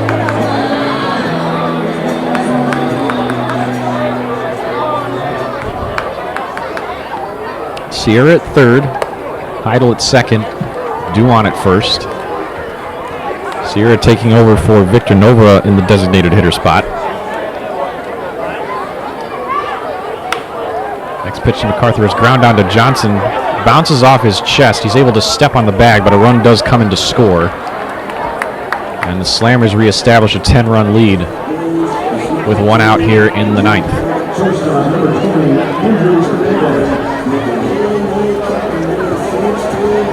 So Andrew Fernandez steps back in, switching to shortstop.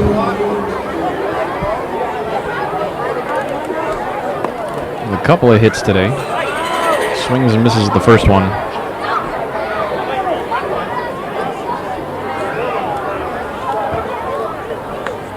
Hernandez has already knocked in 2. He's got men on second and third with 1 down.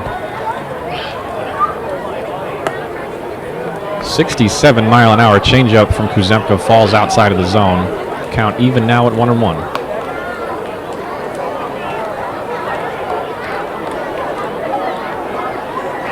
Back on the 1-1, this one fouled down the right field line and foul. Hit down the right field line and foul.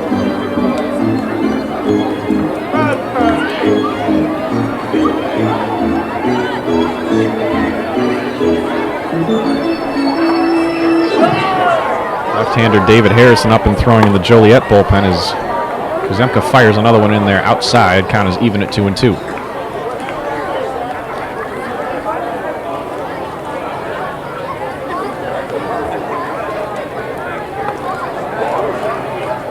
Next from Kuzemka is in the dirt, but swung on and missed by Fernandez. He'll take his seat as Kuzemka gets his first strikeout. So that'll bring up the first baseman, Matthew Workington. Workington with a couple of strikeouts his last 2 plate appearances. He's had 2 walks and 2 base hits as well to go along with an RBI.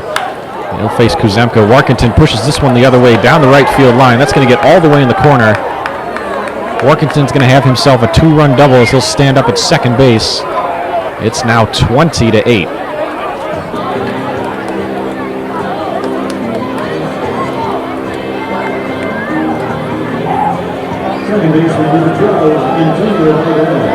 So the second baseman, Antonio Valdez, will get a crack here with 2 down and a man on.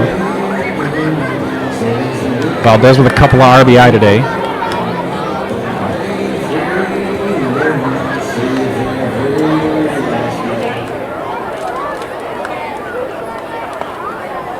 First pitch from Kuzemka is low.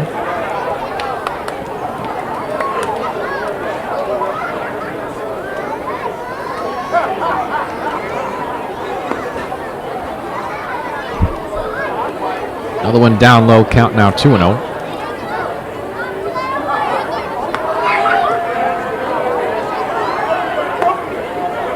And there's ball 3.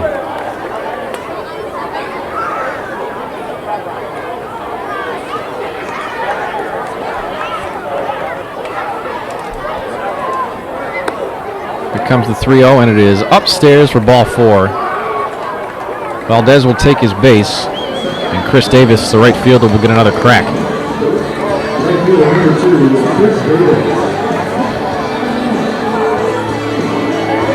Kuzemka on the mound's got the Jordan 1s. Workington standing on second's got the Jordan 1s. Davis has the Jordans, as does Johnson at first. Sanchez at third. Excuse me, it looks like Sanchez actually has some all-white Adidas on. It's DeRigi in right field who's got the blue Jordan 1s. Jesse De La Cruz standing on deck's got the all-black Jordan 4s. So a lot of Jordans going around here.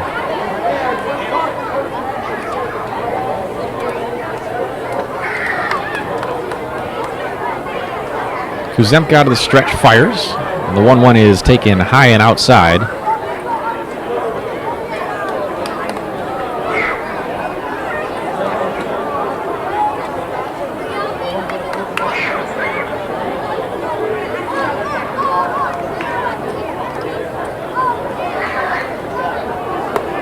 And another ball taken upstairs. Count now 3-1 to Davis.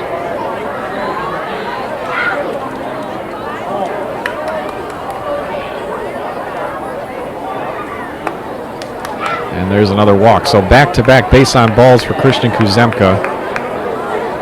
Davis trots down to first. And the bases are loaded for Jesse De La Cruz. Cruz with 3 RBI today with just 1 base hit.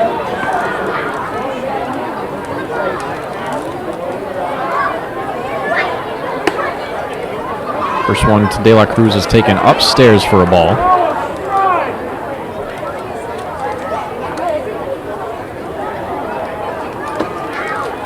Next one taken just a bit outside. Tried the corner and missed.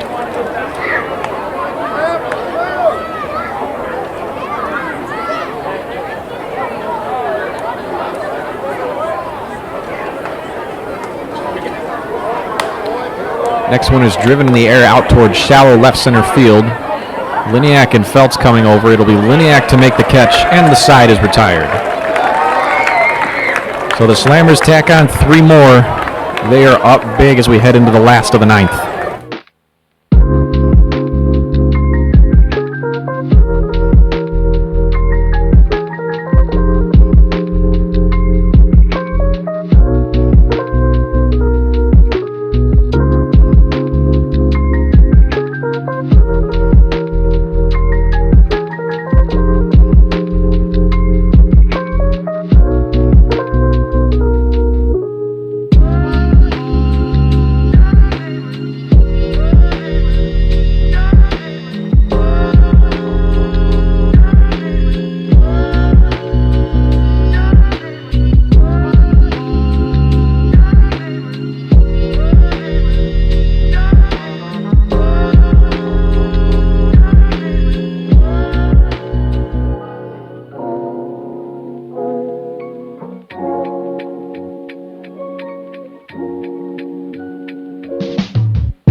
We're in the last of the 9th here. Joliet up by 12. And left-hander David Harrison will come on and try to shut the door. Harrison making his 29th appearance on the year. First pitch is fouled back. So far through 24 2/3, Harrison has accumulated a 5.47 ERA to go along with 21 strikeouts and 13 walks. Next one to Harbison is taken outside, count even at 1-1.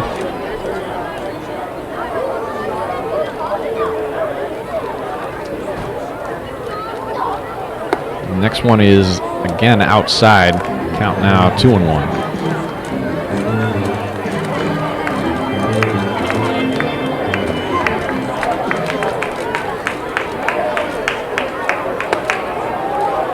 Harrison fires one in there, and it's a called strike.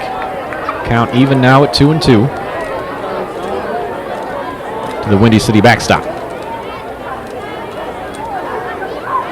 Winds up and fires, pushes this one the other way. It's going to be a fair ball down the right field line. It'll tuck all the way in the corner. Harbison chugging. He'll get into second with a stand-up double.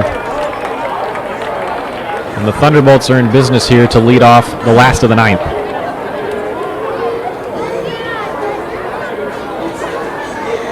First baseman, number 7, Joe Johnson.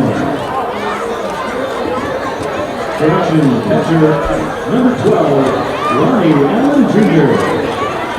So it appears that Joe Johnson will be pinch hit for in the 9th. It'll be Ronnie Allen Jr., who usually plays catcher, taking over. Native of Hamilton, Ohio. 26 years of age, switch hitter, will take his cuts from the right side against the left-hander Harrison. First pitch he sees is outside for a ball.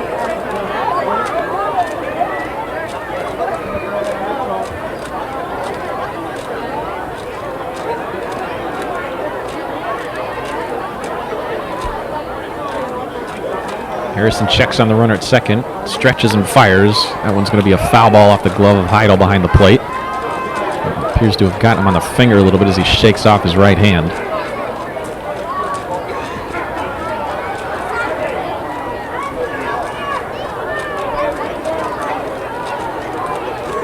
Allen, a big guy, stands at 6'3", over 230 pounds. Another one from Harrison is fouled straight back. So 1 and 2 on Allen.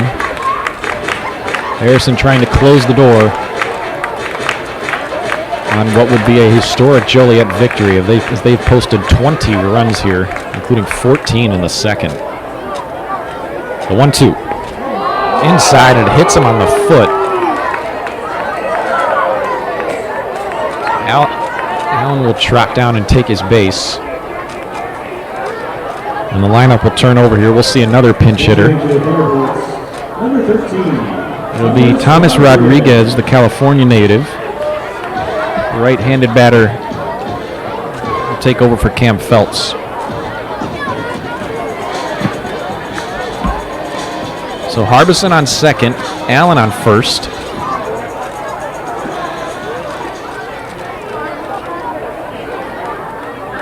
First pitch to Rodriguez is taken outside.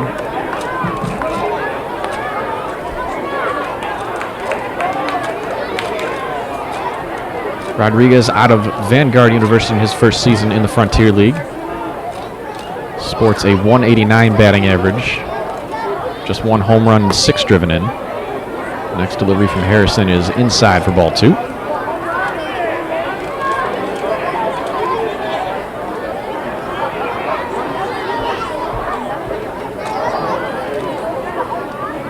Two on, nobody out here. Harrison out of the stretch will fire. This one grounded down the third baseline, gathered on the backhand by De La Cruz. He'll step on third for the out, but won't attempt the throw across the diamond. So it'll be a fielder's choice. De La Cruz takes care of the lead runner, Harbison. And there's 1 down with 2 on.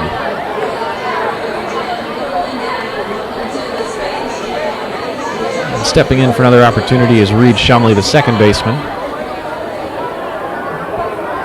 The right-hander will face off against the left-hander Harrison. First pitch from Harrison is swung on and missed.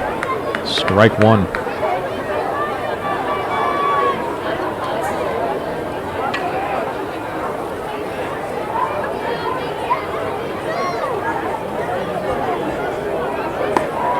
Another one cut on and missed by Shumley. And he's now down 0-2.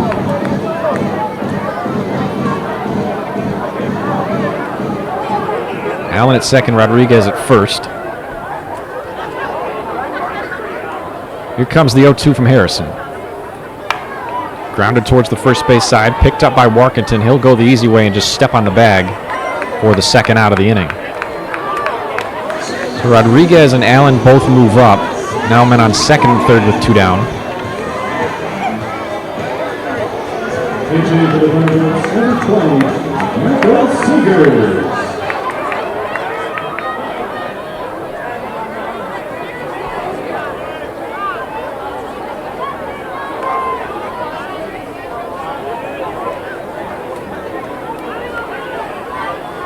Michael Sagers taking over for Kuziak in a pinch hitting spot. First pitch he sees from Harrison is down and in for a ball.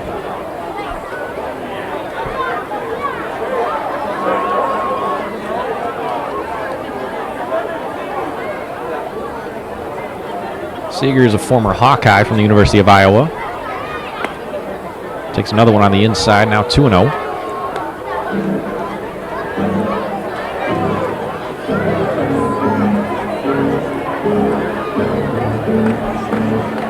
Seeger's sport number 20. On the roster is number 2, but wearing number 20 tonight. Another one taken on the outside, but that's a called strike. Seeger's trying to extend this game with 2 men in scoring position and possibly bring the Bolts a little closer. 2 on, 2 out. Here comes the 2-1 from Harrison. Just a bit outside, and it's 3-1.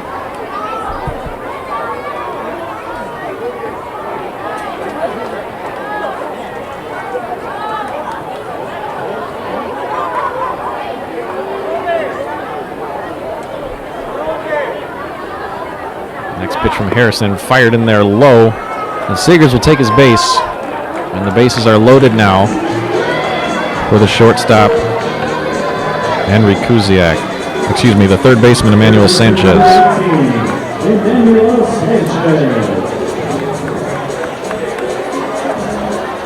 Sanchez 1 for 5 with a strikeout and an RBI today.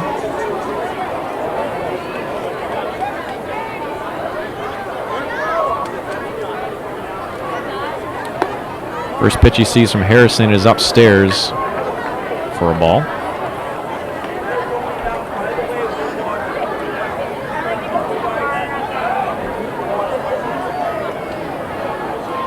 Bases loaded with 2 down here in the 9th.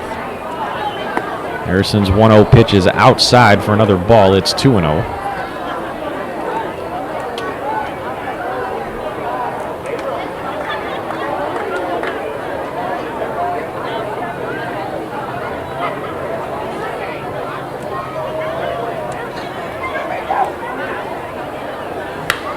This one is driven into the left center field gap. Duan will make a play on the backhand. Will quickly try to get it in, but there's another quick run in there for the Windy City Thunderbolts, but Fernandez turns and tags out Sanchez, trying to stretch a single into a double. And that'll be the end of the game here. So Joliet taking this one by a final of 20-10. Liam MacArthur with 3 base hits. Matthew Warkentin with 3 RBIs and a couple of nice defensive plays. And Joliet breaks their 6-game skid to even up the series here in Crestwood. Final line score, Joliet with 20 runs on 16 hits and an error. Windy City with 10 on 14 with 2 mishaps in the field. So with that, that'll just about round us out here on rebroadcasting. Again, Joliet with the 20-10 win after a 14-run second inning. And they finally snapped their losing streak. Meanwhile, the Windy City Thunderbolts see their winning streak ended at 6.